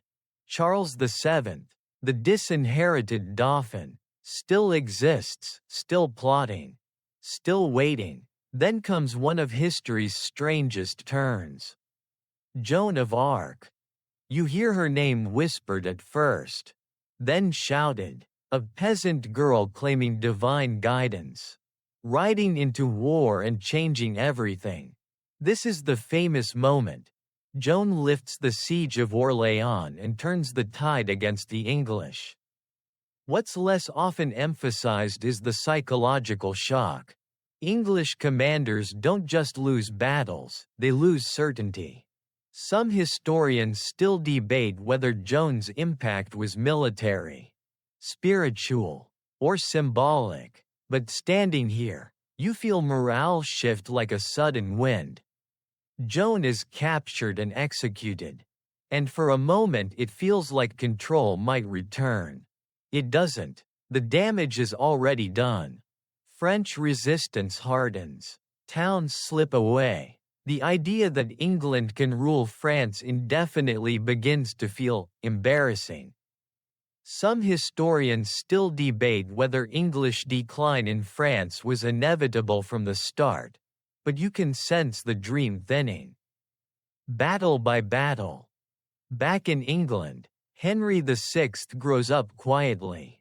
Too quietly. He's gentle, deeply pious, and utterly uninterested in warfare.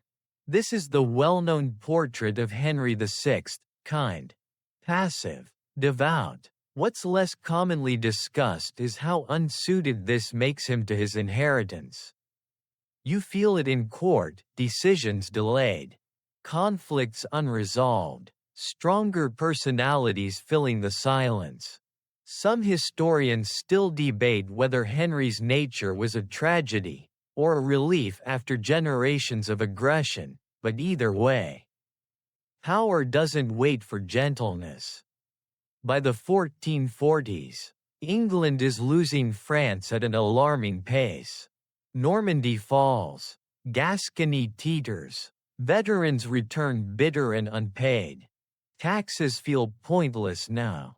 You notice resentment pooling everywhere, especially toward advisors like the Duke of Suffolk. This is the familiar pattern again: unpopular wars, scapegoats, whispers. Then Henry marries Margaret of Anjou. You sense the imbalance immediately. Margaret is intelligent, forceful, and politically awake in a court half asleep. The famous fact is that she becomes the real center of power as Henry falters. What's less often emphasized is how necessary this feels at first. Someone has to decide something. Some historians still debate whether Margaret saved the monarchy temporarily, or accelerated its collapse by polarizing factions. And then Henry breaks. In 1453, after hearing of another catastrophic loss in France, Henry VI suffers a mental collapse. He withdraws completely, unresponsive for months. This is one of the most shocking events of the reign. A king who cannot rule, cannot speak, cannot even recognize his own son. What's less commonly discussed is the terror this creates. Authority doesn't just weaken, it vanishes. Some historians still debate the nature of Henry's illness. But standing here, labels don't matter. The crown is effectively empty. As this section draws to a close, you feel England tilting. Power gathers around alternatives, protectors, claimants, men who believe they could do better. The king is alive, but absent, and in that absence, old family rivalries begin to stretch, sharpen, and prepare to become something far more violent than argument. You don't hear a declaration when the next phase begins. There's no official announcement that England is sliding toward civil war. Instead, you feel it in the way conversations stop when certain names are mentioned. In how alliances become suddenly very specific. The air is full of genealogy. Everyone is related to everyone else.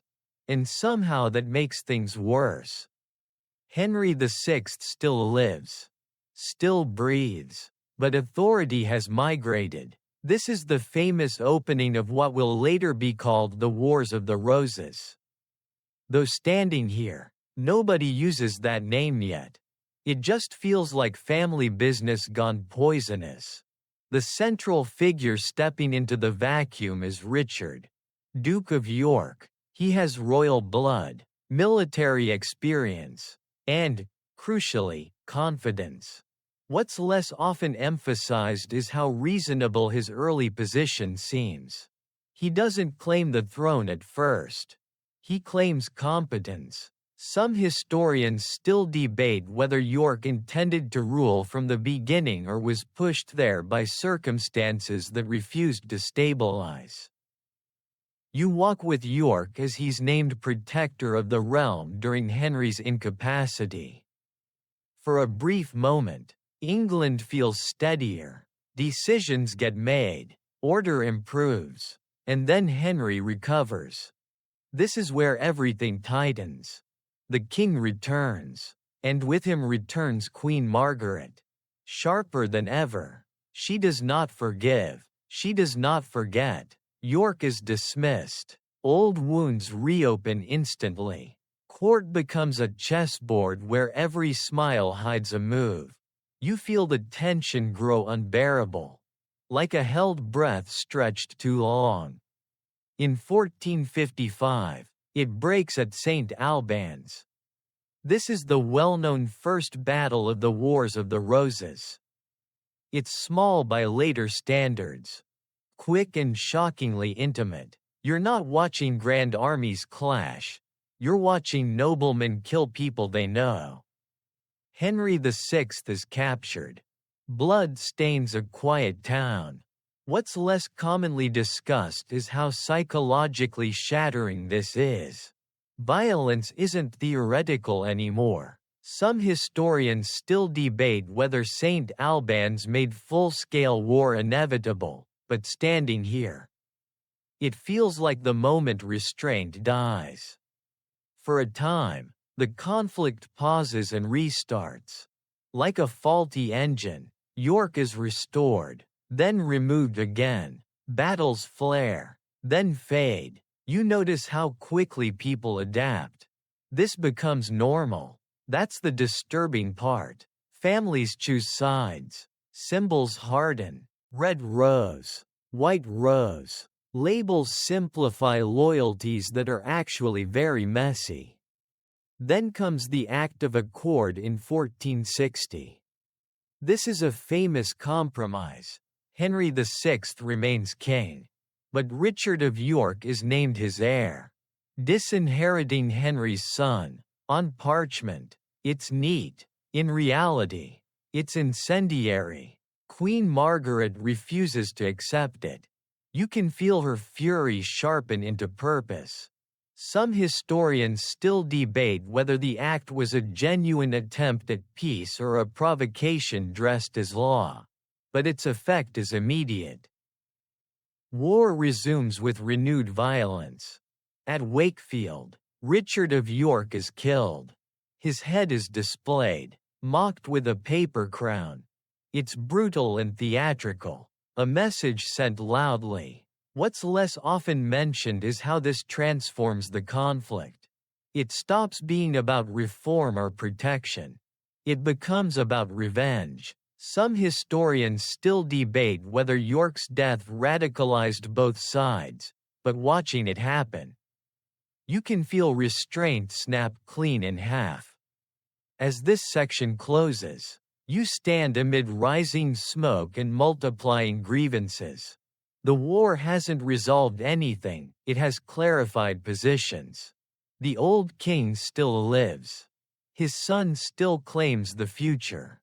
And Richard of York's legacy doesn't end with his death, because his son is already stepping forward, carrying ambition sharpened by loss. And he is far less patient than his father ever was. You don't get time to mourn Richard of York properly before his absence turns into momentum. Grief, here, doesn't slow anything down, it accelerates it. His son, Edward, steps into the space left behind, and you feel the temperature of the conflict rise immediately. This is no cautious reformer. This is a young man who believes the crown should be taken, not negotiated. Edward of York moves fast. You notice how quickly loyalties realign around him. Not because he's subtle, but because he's decisive. The famous historical fact is that Edward wins a series of rapid victories, culminating in the Battle of Towton in 1461. It's remembered as the bloodiest battle ever fought on English soil. Standing there, you understand why. Snow blows sideways. Men fight until they physically can't anymore. Thousands die. What's less often emphasized is how final it feels in the moment, as if England is trying to exhaust the war out of itself. Some historians still debate the exact numbers, but the scale of death is undeniable. Edward is crowned Edward IV, and for a brief, dizzying moment, the war seems over. Henry VI is captured. Margaret flees. The crown sits on a new head. Young and confident, you feel something close to relief ripple through the country. The famous narrative paints Edward as the handsome warrior king who restores order. The quieter truth is how fragile that order is. Some historians still debate whether Edward's early success masked deeper fractures, but walking through the aftermath, you can sense the tension still humming. Edward governs pragmatically at first. Trade revives. The court feels lively rather than suspicious. He's popular. That popularity becomes part of the problem. When Edward secretly marries Elizabeth Woodville, a woman without powerful noble backing, you feel shock spread instantly. This is the well-known scandal. What's less discussed is how personally Edward treats the decision. He marries for affection, not alliance. in a world that treats marriage like foreign policy. Some historians still debate whether this was romantic courage or political carelessness. But the fallout is immediate. Richard Neville, Earl of Warwick, the kingmaker, turns against Edward. You feel the betrayal settle in like cold fog. Alliances flip. Rebellions reignite. Edward is driven briefly into exile. And then, just as quickly, he returns. Battles follow. Warwick is killed. Henry VI is restored. Then removed again, like a ceremonial object no one really wants but can't put down safely. Henry VI dies in captivity shortly after Edward's return to power. The circumstances are, once again, debated. Accident? Illness? Murder? History doesn't commit. Some historians still debate how much Edward knew or ordered, but the effect is clear. The Lancastrian line is effectively extinguished. The war seems finished. Edward IV rules again. More cautious now. More aware of how quickly stability can evaporate. He builds a strong royal household, limits overmighty nobles, and keeps potential rivals close. This is the well-known, settled phase of his reign. The lesser-known detail is how anxious it feels beneath the surface. You notice the locks, the surveillance, the careful marriages. Peace here is managed, not trusted. As this section draws to a close, you feel England trying to convince itself the worst is over. The fighting has slowed, the crown appears secure, but you've been listening long enough to know that quiet after chaos is rarely permanent.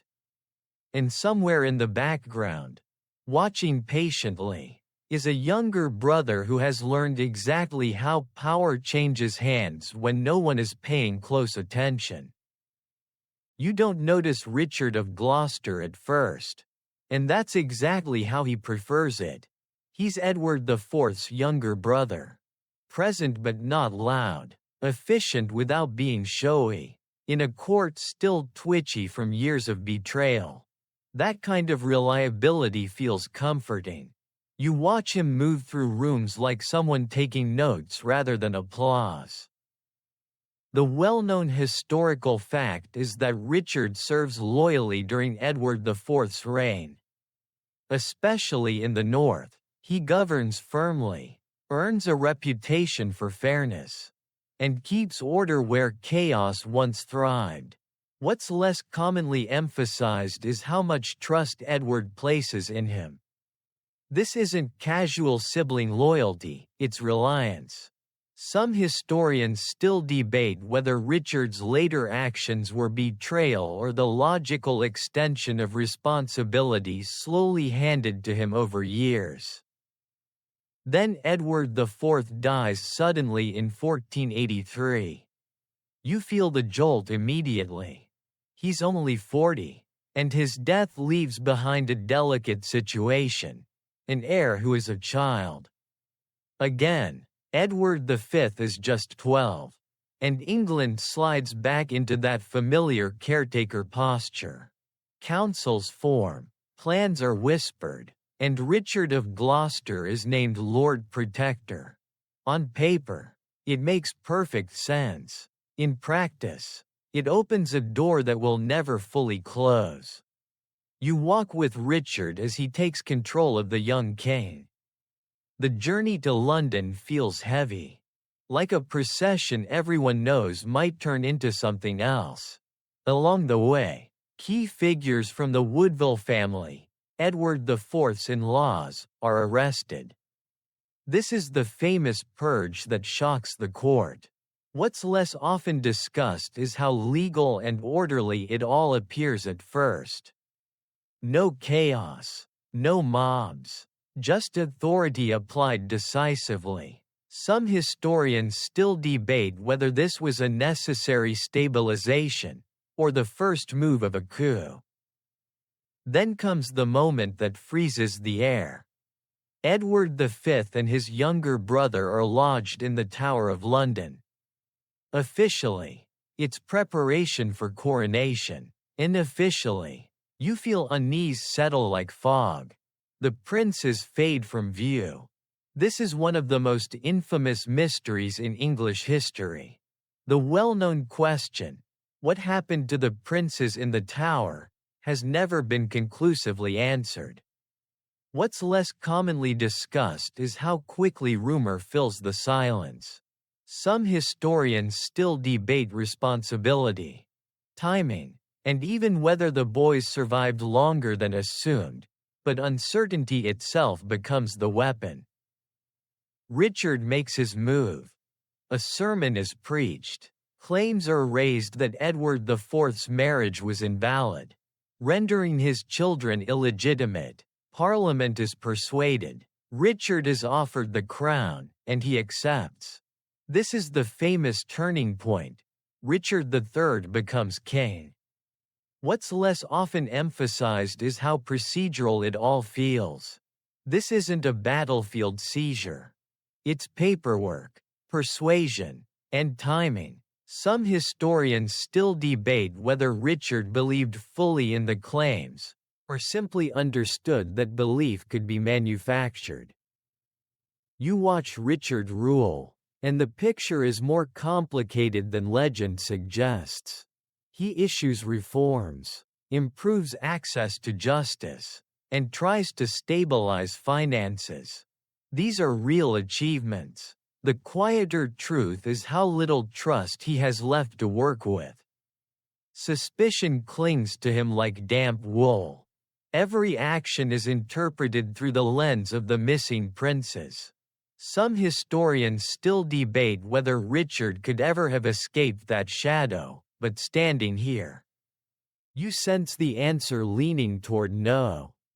As this section settles, you feel the ground shift again.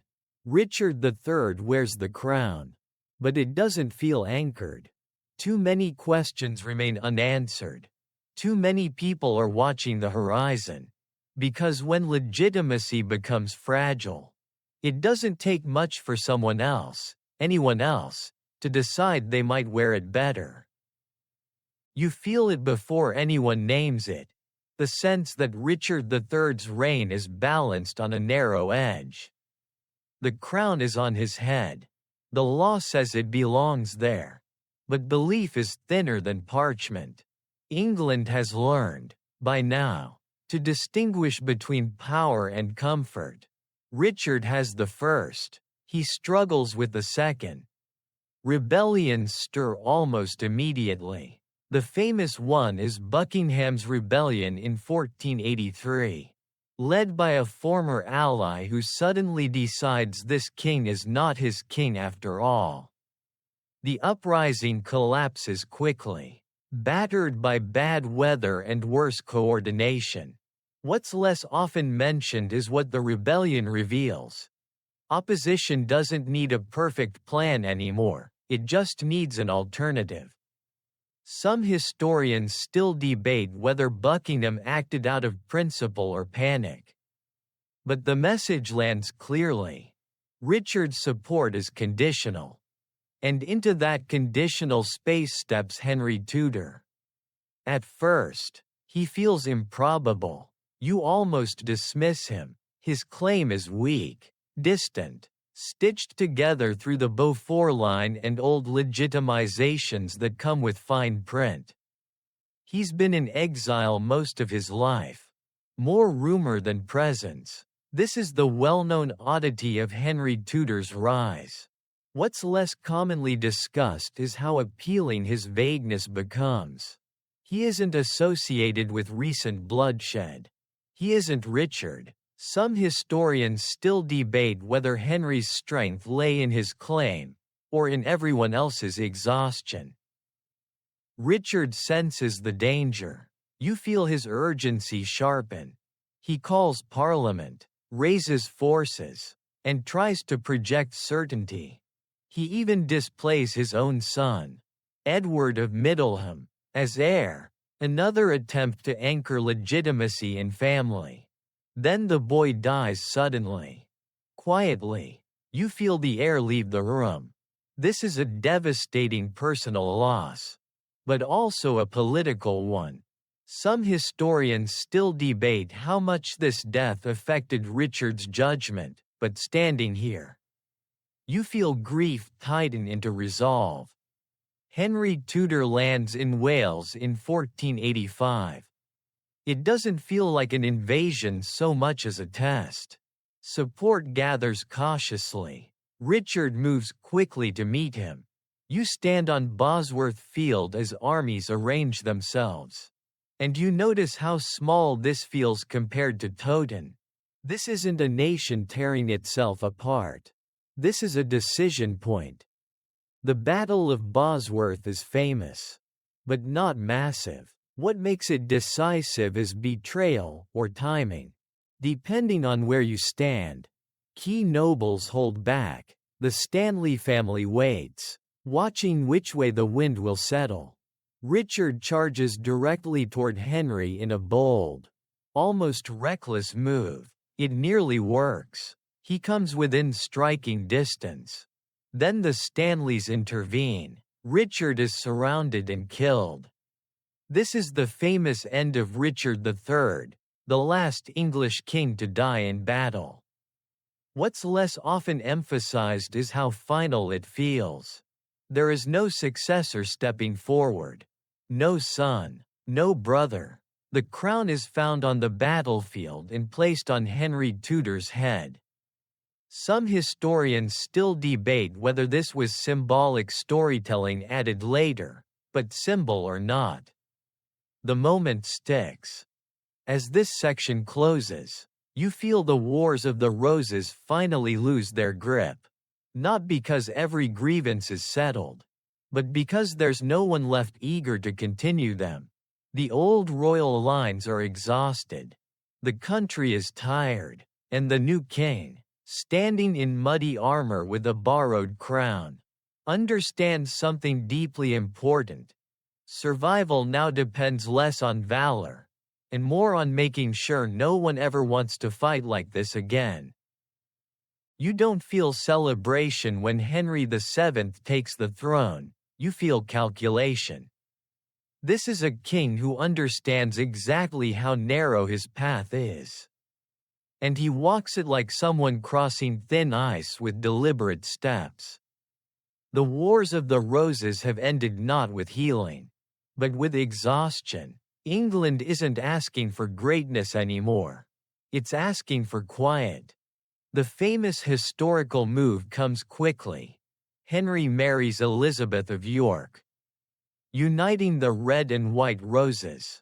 It's elegant, symbolic, and deeply practical. What's less commonly emphasized is how carefully staged it all is. This isn't romance, it's surgery.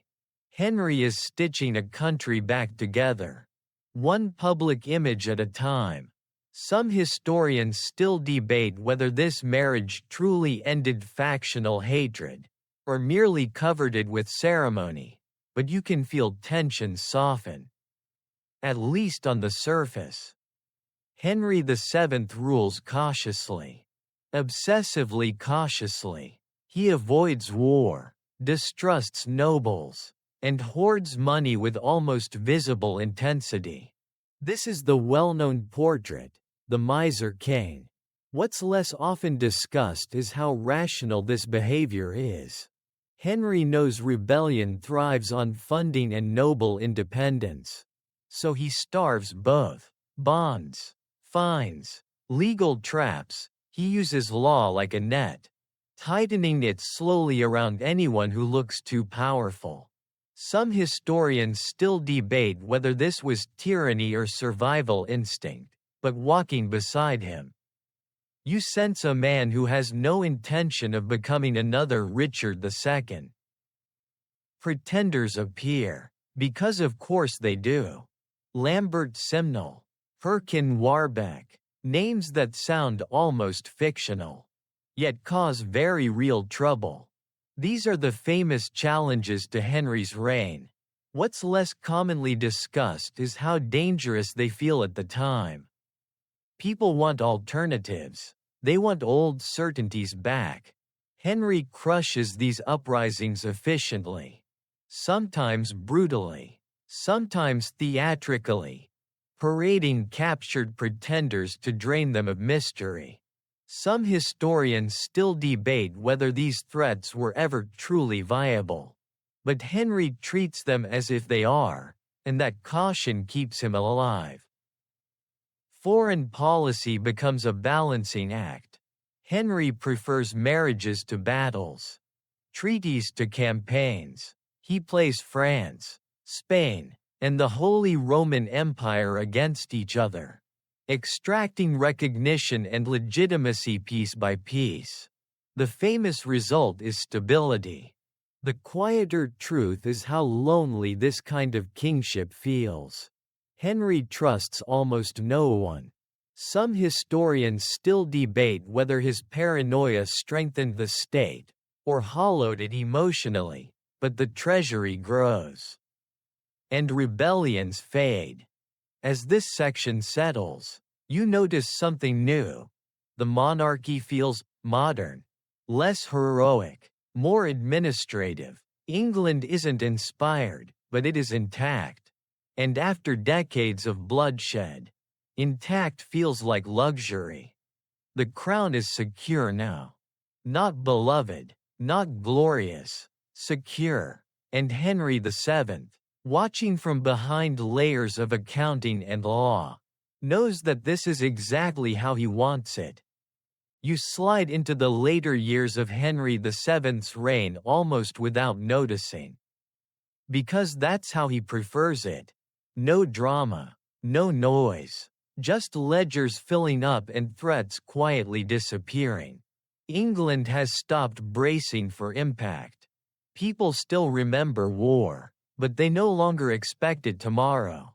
And that, in Henry's mind, is victory.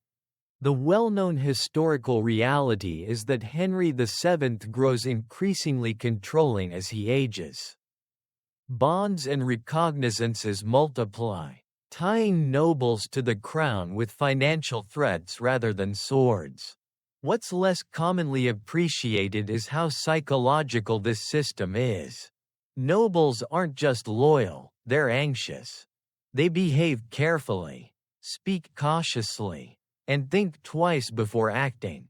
Some historians still debate whether this atmosphere created stability or suppressed initiative, but standing here, you feel a kingdom learning to whisper.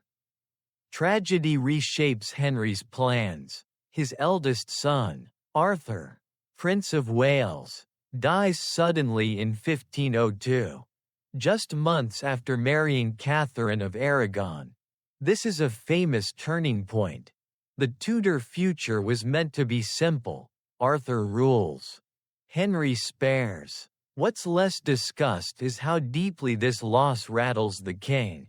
Arthur wasn't just an heir. He was proof that the Tudor line would continue cleanly. Some historians still debate whether Henry ever emotionally recovered from this moment. But you can feel him tighten further. As if grief confirms his belief that security must be hoarded. The spare heir becomes the future king. Young Henry, athletic, intelligent, bursting with energy, suddenly matters a great deal. You catch glimpses of him at court. Indulged yet carefully watched. This is the famous setup for Henry VIII. What's less commonly noted is how sheltered he is. His father does not prepare him for rule so much as protect him from risk. Some historians still debate whether this overprotection shaped the kind of king Henry VIII would become, but the contrast is already visible. Henry VII himself declines quietly. Illness creeps in. His caution hardens into isolation. When he dies in 1509, there is no chaos, no rebellion, no scramble. That alone is remarkable. The crown passes smoothly to his son. For the first time in generations, succession feels almost boring. and England loves it. As this section fades, you feel a door opening. The long shadow of civil war finally loosens its grip. The treasury is full. The nobles are subdued. The kingdom is stable. But stability has been achieved through restraint, fear, and silence. And stepping into that carefully controlled space is a young king who has grown up watching gold accumulate and power sit unused. You can already sense it. All that stored energy is about to go somewhere. You feel the release the moment Henry VIII becomes king. It's like a held breath finally let go, too forcefully. The court brightens overnight. Music spills into halls that used to echo with accounting. Gold comes out of storage. Where his father ruled like a cautious banker, Henry rules like a man convinced the world has been waiting for him specifically. The famous historical truth is that young Henry VIII is charismatic, athletic, and wildly popular. He jousts, hunts, dances, and composes music. England adores him. What's less commonly discussed is how unprepared he is for restraint. Henry has inherited a full treasury and a quiet kingdom without learning why silence was valuable. Some historians still debate whether his early excesses were harmless celebration or the opening act of long-term instability, but standing here, you can feel momentum tipping toward spectacle. Henry wants glory, and glory still means France. You watch him revive old claims with youthful confidence. Campaigns are launched, battles are fought, Tournai is taken, banners wave, and Henry feels like a conquering hero. This is the well-known image: Henry as warrior king. The quieter truth is how little these wars actually change England's position. They're expensive, loud, and emotionally satisfying. Some historians still debate whether Henry sought genuine conquest or simply the feeling of being compared to Henry V, but either way, the crown starts spending again. At home, governance drifts. Henry delegates willingly, especially to men who flatter his intelligence and ambition. Chief among them is Thomas Wolsey. You notice Wolsey immediately: brilliant, tireless, and completely aware of his own importance. This is the famous partnership, king and cardinal. Power and paperwork. What's less often emphasized is how dependent Henry becomes. Wolsey handles everything. Henry enjoys being king. Some historians still debate whether Wolsey controlled Henry or enabled him, but walking through court, you sense a ruler happy to be guided as long as he feels admired. Then comes the marriage that will not behave. Henry is married to Catherine of Aragon, his brother's widow, and at first, the union seems stable. Catherine is capable, respected, and popular. The famous problem emerges slowly: no surviving male heir. Daughters are born, sons die. Henry grows uneasy. What's less commonly discussed is how personally Henry experiences this. To him, failure to produce a son feels like judgment. Some historians still debate whether his concern was dynastic realism or wounded ego. But the result is the same: fixation. Henry begins to look elsewhere. Anne Boleyn enters the story, not loudly, not immediately, but decisively. You sense the shift in Henry's attention. Sharper than before, more restless. Anne refuses to be a mistress. She wants a crown. This is the famous setup to everything that follows. What's less often emphasized is how revolutionary that refusal is. It forces Henry to choose between desire and tradition. Some historians still debate whether Anne manipulated events or simply held her ground, but either way, the machinery of the kingdom starts to turn around one private obsession. As this section draws to a close, you feel the atmosphere change. The music is still playing, the court still glitters, but underneath the celebration, something fundamental is being questioned. Not just who Henry loves, but who has the authority to say no to him. And England, once again, is about to discover how dangerous certainty becomes when it lives inside a king who has never been told to stop. You don't notice the break with Rome at first, because it begins as a personal inconvenience rather than a theological revolution. Henry VIII wants a divorce. That's it. No grand manifesto. No burning desire to reshape Christianity. Just a king who wants a legitimate son and is tired of being told to wait. The problem, as you quickly realize, is that the Pope does not move on royal schedules. The well-known historical turning point is Henry's failed attempt to annul his marriage to Catherine of Aragon. What's less commonly emphasized is how long Henry tries to solve this quietly. Years pass, letters are written, arguments are made, Wolsey strains every diplomatic muscle he has. And then Wolsey fails. This is the famous fall of Thomas Wolsey, once the most powerful man in England. What's less often discussed is how quickly Henry discards him. Favor, your learning, is the most fragile substance in this kingdom. Some historians still debate whether Wolsey was doomed by circumstance or by overconfidence, but either way, he does not survive the king's frustration. Into the vacuum steps Thomas Cromwell. You feel the difference immediately. Cromwell doesn't charm, he organizes. He doesn't appeal to tradition. He dismantles it. This is the well-known rise of the man who engineers England's break with Rome. What's less commonly discussed is how radical his methods are.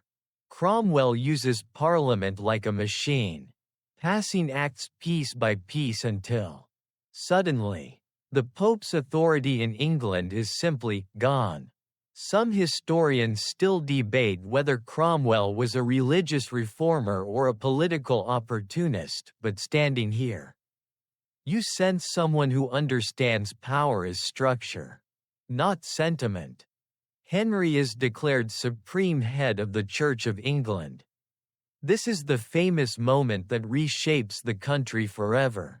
What's less often emphasized is how administrative it feels at first. Churches still look the same.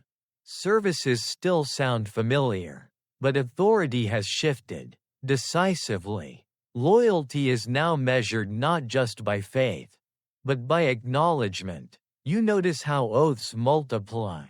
Refusal becomes treason. Some historians still debate whether England truly wanted this change, but the king does. And that proves sufficient. Anne Boleyn becomes queen. There is celebration, tension, and expectation, all layered on top of each other. Anne gives birth to a daughter, Elizabeth. You feel the disappointment immediately, even if it's politely hidden. Time passes. Another son does not arrive. The mood turns. This is the famous pattern of Henry's marriages beginning to repeat. What's less commonly discussed is how quickly affection curdles into danger. Some historians still debate Anne's guilt or innocence in the charges brought against her, but watching events unfold, you sense inevitability more than evidence. Anne Boleyn is executed in 1536. It happens quickly, too quickly. One moment she is queen, the next. History. Henry marries Jane Seymour almost immediately. Jane gives him what he wants, a son. Edward, This is the famous birth of the long-awaited heir. What's less often emphasized is how brief Jane's triumph is. She dies shortly after childbirth. Henry mourns her sincerely, and you sense that grief lodged deep. Some historians still debate whether Jane's death softens Henry or hardens him, but from here, you can feel a shift toward something colder. As this section closes, England feels transformed. The church answers to the crown. The monasteries are dissolving. Wealth flows into royal hands. The king has his son, but also absolute authority over both body and belief. And you're left standing in a country that looks familiar on the surface, yet no longer answers to anything higher than one man's certainty. You feel the weight of Henry VIII's later years pressing down on everything now. Like heavy drapery pulled across a once bright room, the king is older, broader, slower to move, and far quicker to anger. England has changed around him, reshaped by decree and fear. And Henry seems determined to keep it that way. Control, once tasted, is hard to release. The famous historical fact is that Henry marries 3 more times after Jane Seymour. What's less commonly discussed is how transactional these marriages become. Anne of Cleves is chosen for diplomacy, not affection. You watch Henry's disappointment arrive almost instantly, followed by irritation that someone dared misjudge his taste. The marriage is annulled with remarkable speed. Anne survives by agreeing cheerfully and stepping aside, earning the quiet title of the king's beloved sister. Some historians still debate whether Anne's survival was luck, intelligence, or timing, but in this court, survival itself counts as success.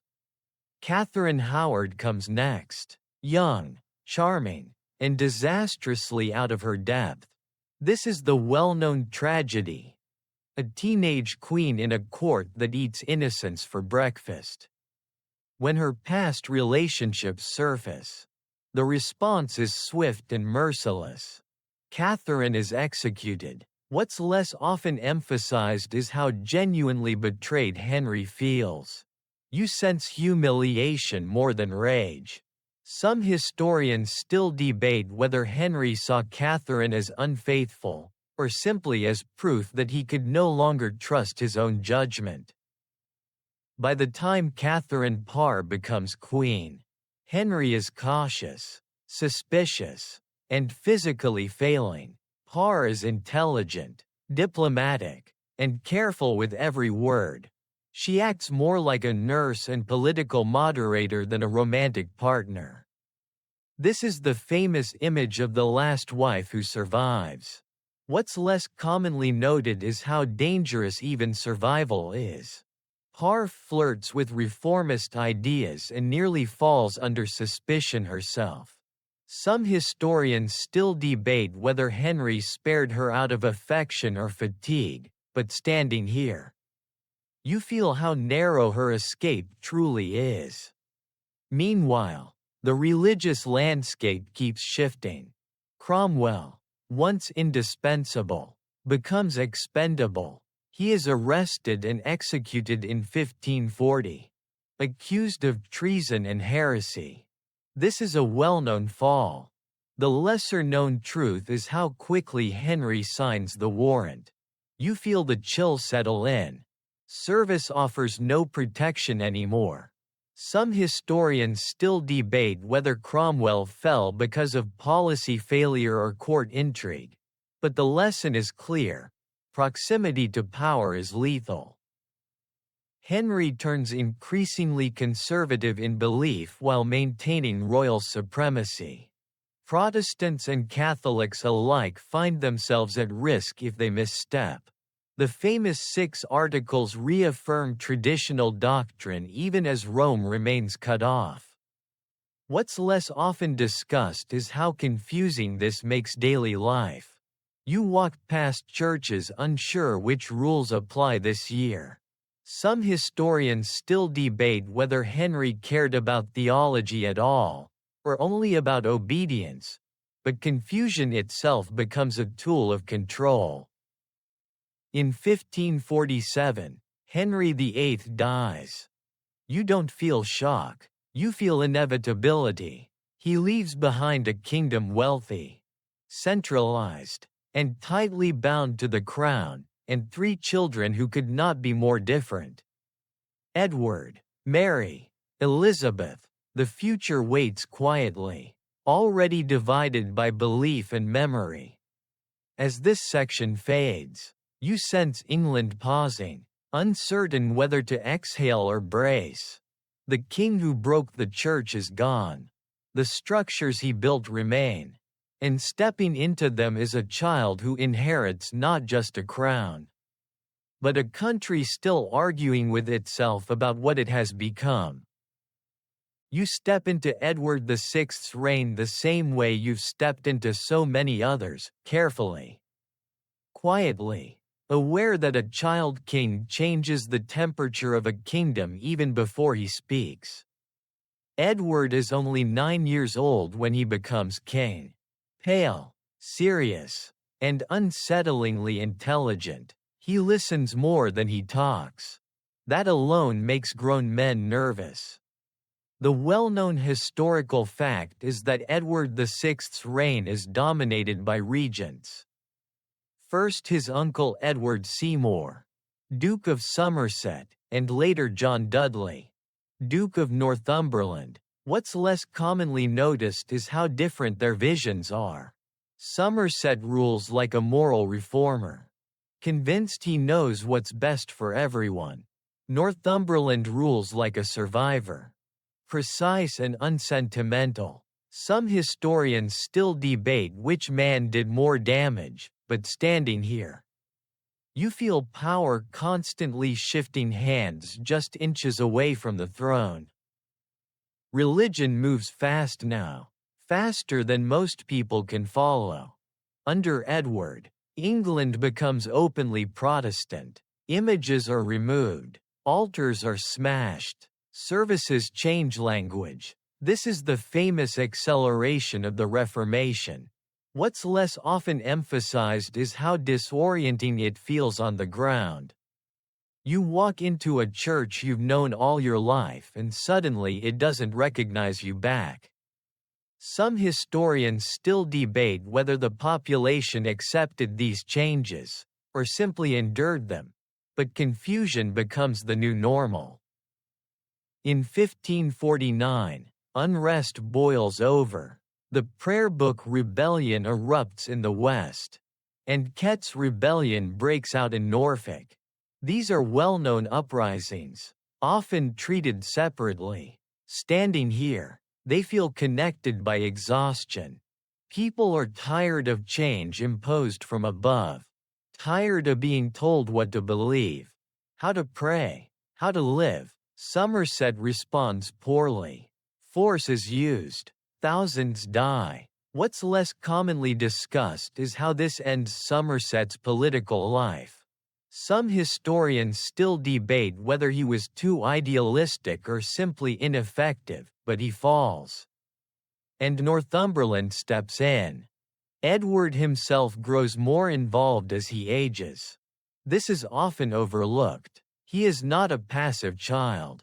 He reads theology intensely, writes about reform, and believes deeply in Protestantism.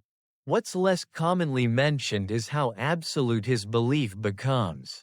Edward doesn't doubt. Some historians still debate whether his certainty was youthful conviction or genuine brilliance, but watching him, you sense a king who would have been formidable if he'd lived. He doesn't. Edward grows ill, likely tuberculosis. The decline is slow, undeniable, and terrifying. You feel urgency flood the court. Succession becomes a problem again. And everyone knows it. According to Henry VIII's will, the crown should pass to Mary. Edward's Catholic half-sister. Edward cannot accept that. He believes Mary will undo everything he stands for. So he rewrites the future. Edward names Lady Jane Grey as his heir, bypassing both Mary and Elizabeth. This is the famous device for the succession. What's less often emphasized is how fragile this plan is. Jane is young, scholarly, deeply reluctant. Power gathers around her like armor she never asked to wear. Some historians still debate whether Edward truly believed this would work, or whether he was grasping for control at the edge of death. But the ink dries anyway. Edward VI dies in 1553. As this section closes, you feel the ground shift violently. A king has tried to outthink death and failed. The crown has been redirected against tradition, law, and expectation, and England, already divided by belief, is about to learn just how dangerous succession becomes when faith and fear collide head-on. You don't feel momentum when Edward VI dies, you feel confusion. The air goes thin, like everyone has inhaled at the same time and forgotten how to exhale. On paper, the succession has been decided. In reality, almost nobody knows which paper matters more. The kingdom stands still for a heartbeat, then starts arguing with itself. Lady Jane Grey becomes queen. Briefly, you watch her arrive at the Tower, pale, overwhelmed, dressed for a role she never auditioned for. This is the famous 9-day reign, often romanticized as tragic innocence. What's less commonly emphasized is how procedural it all feels at first. Proclamations are read, councils nod, the machinery tries to move. But belief isn't there. Jane doesn't project authority. She doesn't want the crown. Some historians still debate whether Jane ever truly accepted her position, but standing here, you feel reluctance louder than legitimacy. Meanwhile, Mary Tudor is moving. She doesn't rush wildly. She gathers support methodically, appealing to awe, blood, and familiarity. Mary is Henry VIII's daughter, Catherine of Aragon's child, and she knows exactly how to present herself. This is the well-known counterclaim that sweeps Jane aside. What's less often discussed is how popular Mary's claim is outside court circles. People understand her. She represents continuity. Some historians still debate whether Mary's support came from love or simply clarity, but clarity wins. Jane is abandoned almost overnight. The council flips. Northumberland is arrested. Jane is imprisoned. The crown passes to Mary I. You feel the relief ripple through England, not joy. Exactly. But certainty.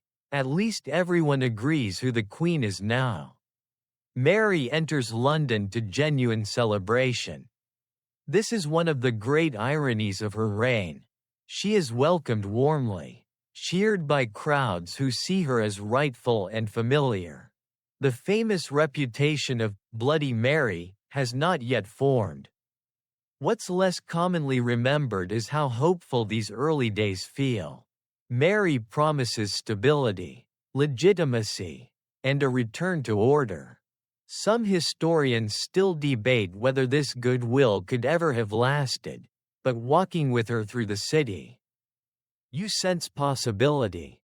Mary's faith defines her rule. She is deeply, sincerely Catholic, and she believes England's break with Rome was a moral wound that must be healed. Parliament restores papal authority. Latin returns to services. Images reappear. This is the famous religious reversal. What's less often emphasized is how careful Mary is at first. She moves legally, deliberately, using parliament rather than decree. Some historians still debate whether her initial moderation could have succeeded, but time and fear shortened patience. Then come the burnings. Protestants are arrested, tried, and executed for heresy. You hear the crackle before you see the flames. This is the well-known horror that defines Mary's legacy. What's less commonly discussed is how public these executions are, and how quickly sympathy shifts. Fear replaces relief. Martyr stories spread faster than sermons. Some historians still debate whether the scale of persecution was unusually severe for the time, but standing here, you feel the damage being done to Mary's memory in real time. Mary's marriage deepens unease. She marries Philip of Spain, and England stiffens. This is the famous unpopular union, feared as foreign domination. What's less often emphasized is how lonely Mary seems within it. Philip is distant, politically necessary, emotionally absent. Some historians still debate whether Mary ever felt truly supported, but you sense isolation pressing in as resistance grows. As this section closes, you feel England turning away emotionally from its queen.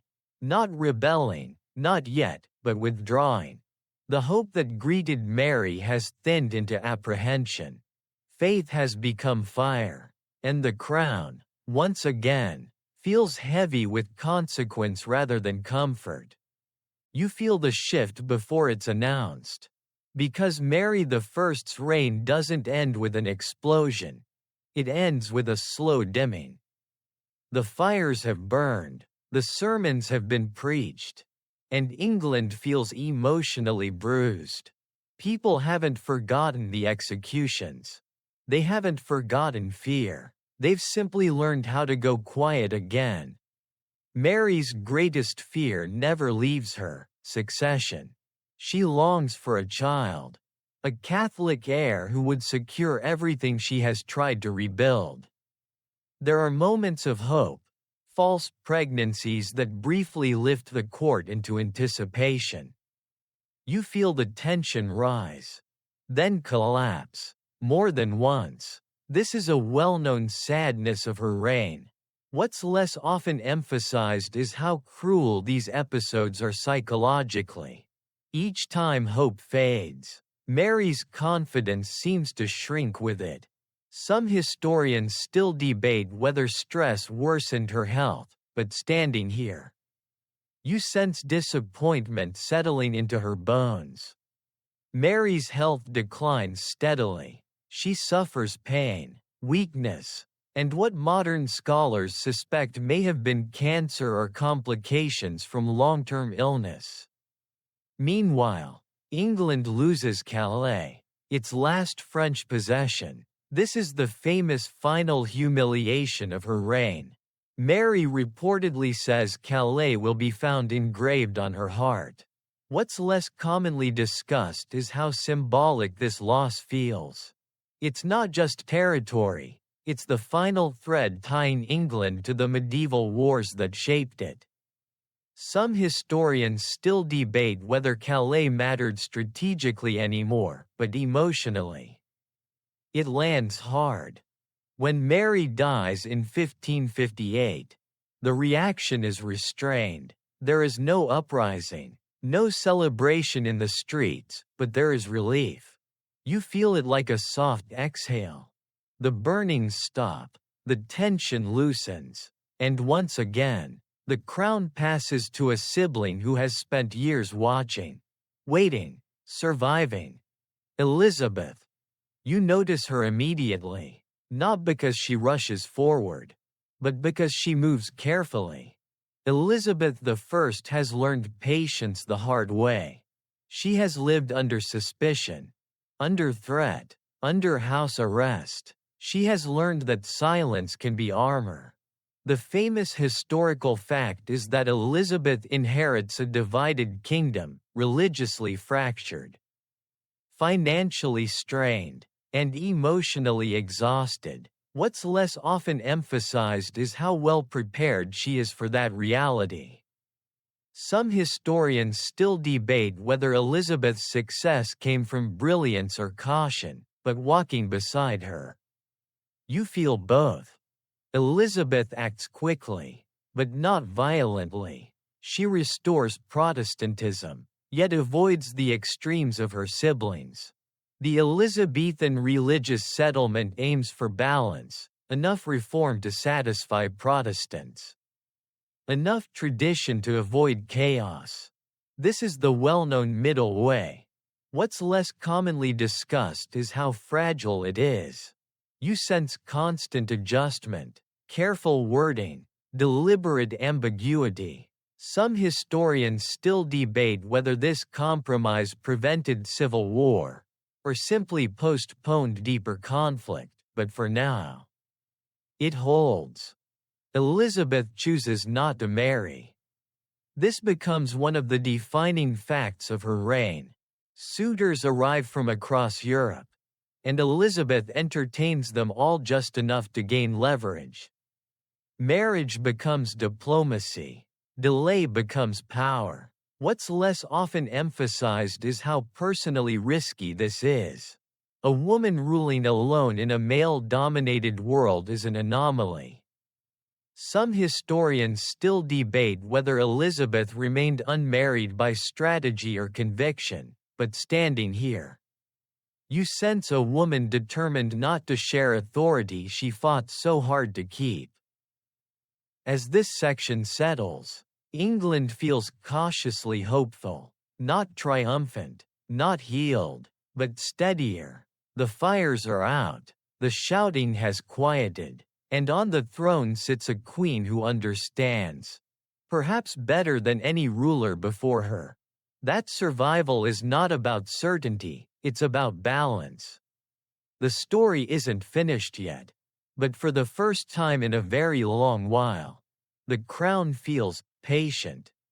You don't experience Elizabeth I's reign as a single dramatic arc. You experience it as a long, careful balancing act, performed every day without a safety net. The crown rests lightly on her head not because it weighs less, but because she has learned exactly how to carry it. England watches her closely, waiting for a mistake. She gives them very few. The famous historical reality is that Elizabeth rules for 45 years. An eternity by medieval standards. What's less often emphasized is how actively she works to stay in control. Councils argue, advisors compete, factions form, but Elizabeth listens, delays, and decides at the last possible moment. You sense how often she lets people think they're winning, right up until they aren't. Some historians still debate whether this indecision was weakness or genius, but standing here, you feel how effective patience can be. Threats never really stop. Catholic plots circle constantly, many centered on Mary, Queen of Scots. You feel the tension tighten whenever Mary's name is spoken. Another queen, another claim, another focus for fear. This is the well-known rivalry that ends in execution. What's less commonly discussed is how long Elizabeth resists that outcome. She hesitates for years. Some historians still debate whether Elizabeth saw Mary as a cousin, a mirror, or a warning. But when the order is finally signed, you feel a line crossed that can never be uncrossed. Then comes Spain. The Spanish Armada of 1588 looms like a storm on the horizon. This is one of the most famous events in British history. You stand on the coast as ships gather. Prayers rise, and anxiety hums everywhere at once. When the Armada fails, scattered by weather, fireships, and miscalculation, you feel not triumph, but astonishment. What's less often emphasized is how much luck plays a role. Some historians still debate whether England won through strategy or survival, but from here, it feels like both, plus a strong wind at exactly the right moment. Elizabeth grows old, her friends die, advisors fade, the court quiets. You notice how alone she becomes near the end, how silence replaces ceremony. She never names an heir openly, but everyone knows who is coming. James of Scotland waits patiently, learning from a distance. When Elizabeth dies in 1603, there is no chaos. That might be her greatest achievement. The Tudor line ends not in blood, but in continuity. The crown passes smoothly to the Stuarts. England doesn't panic, it transitions. After centuries of conquest, collapse, civil war, faith, fire, and fear, that quiet handover feels almost unreal. And now, the story slows. The castles fade into shadow. The crowns blur into symbols. You feel the long road England has walked, from conquest to control. From divine kings to negotiated power. You're still here, listening, breathing, safe in a world shaped by all those restless lives. Your thoughts soften, the noise dims, history stops shouting and starts whispering again. Let your shoulders sink, let the names drift away. The kings and queens can rest now, and so can you. End of script. Sweet dreams.